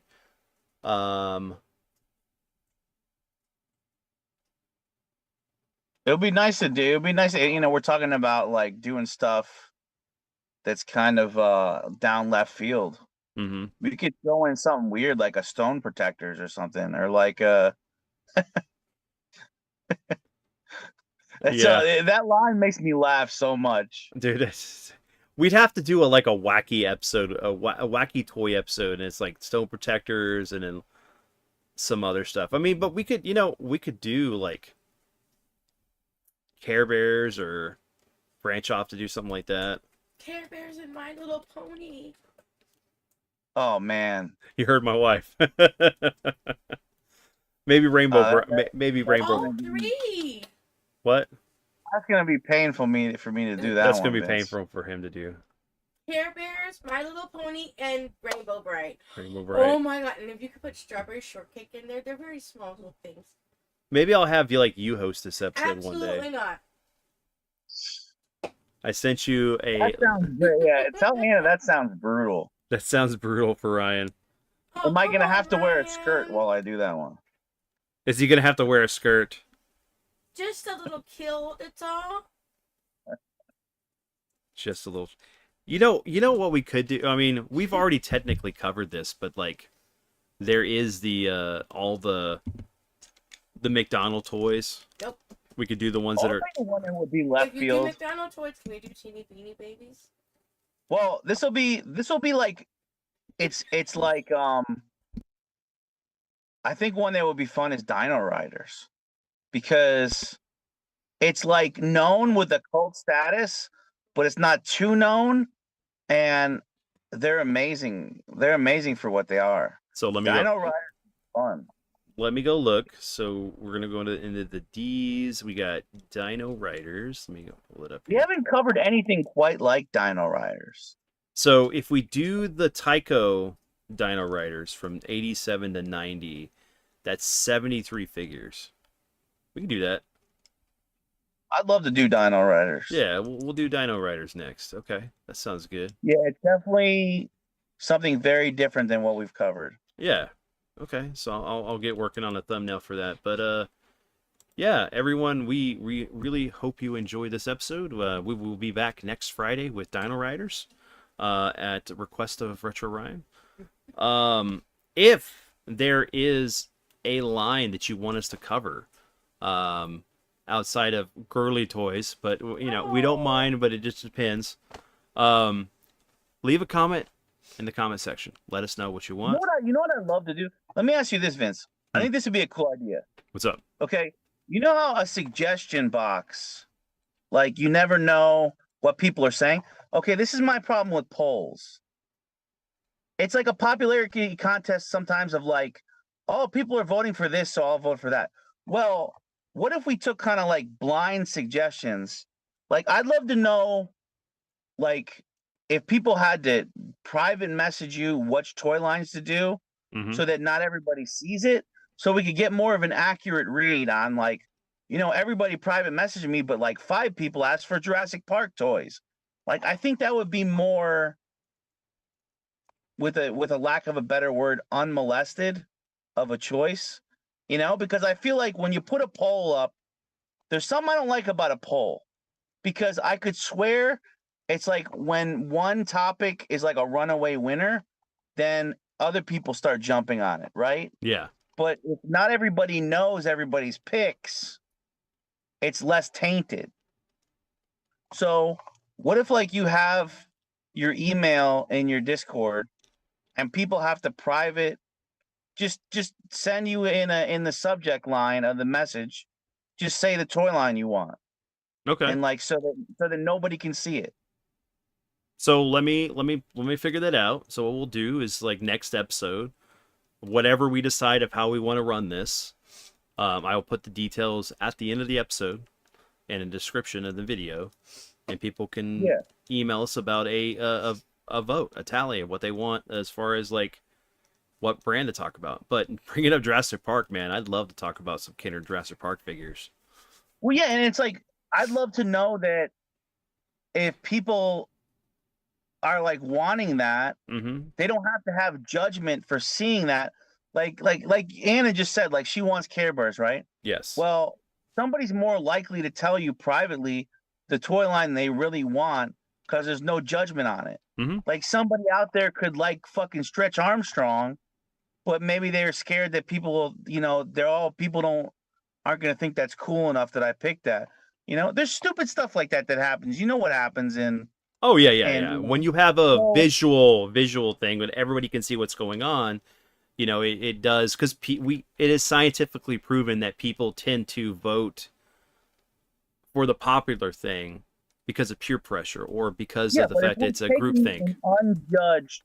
Unjudged recommendations for what toy lines they want, then we're going to get the exact things that people want to see without any judgment on it. Yeah, exactly. Yeah, no, definitely. So I'll figure it out. We'll figure it out, guys. We'll let you know what we're going to do, and then you'll hear about it next episode. But until then, everyone, I want to thank you again. By the way, sorry to mess you up. You're good. The toy suggestion box. Toy suggestion box. Well, I have an email for it, so like I have the downloadable email that we could use, so it's not going to my main email. Now, even though it's a private toy suggestion box, we're not talking about adult sex toys here, guys. We know that will be completely denied. That's not something we're gonna cover. We're not gonna do like because they actually did. What was it? There was the porn star action figures back in the day that Oh man. We're not covering that. Yes, there was. My wife's like,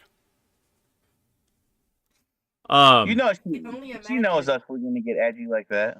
uh, are you mean we're like because we say that, or Nope, that they actually exist? that and what they look like. My Oh, mind is just racing of things that they could look like. yeah. The transformable sex toys. Oh my god, Dad. All right, let me get this episode over with before we go into a weird discussion here. I don't know. But everyone, thank you very much for seeing Blackstar and Brave Starr, two toys that we enjoyed as kids. But we hope to see you next Friday when we're going to talk about Dino Riders and we'll talk about the toy suggestion box. In the meantime, everyone have a great weekend. We'll see you tomorrow on the Dad Level Podcast live with Retro Ryan, my dad, and Colin talking about movies. So, peace out, everyone.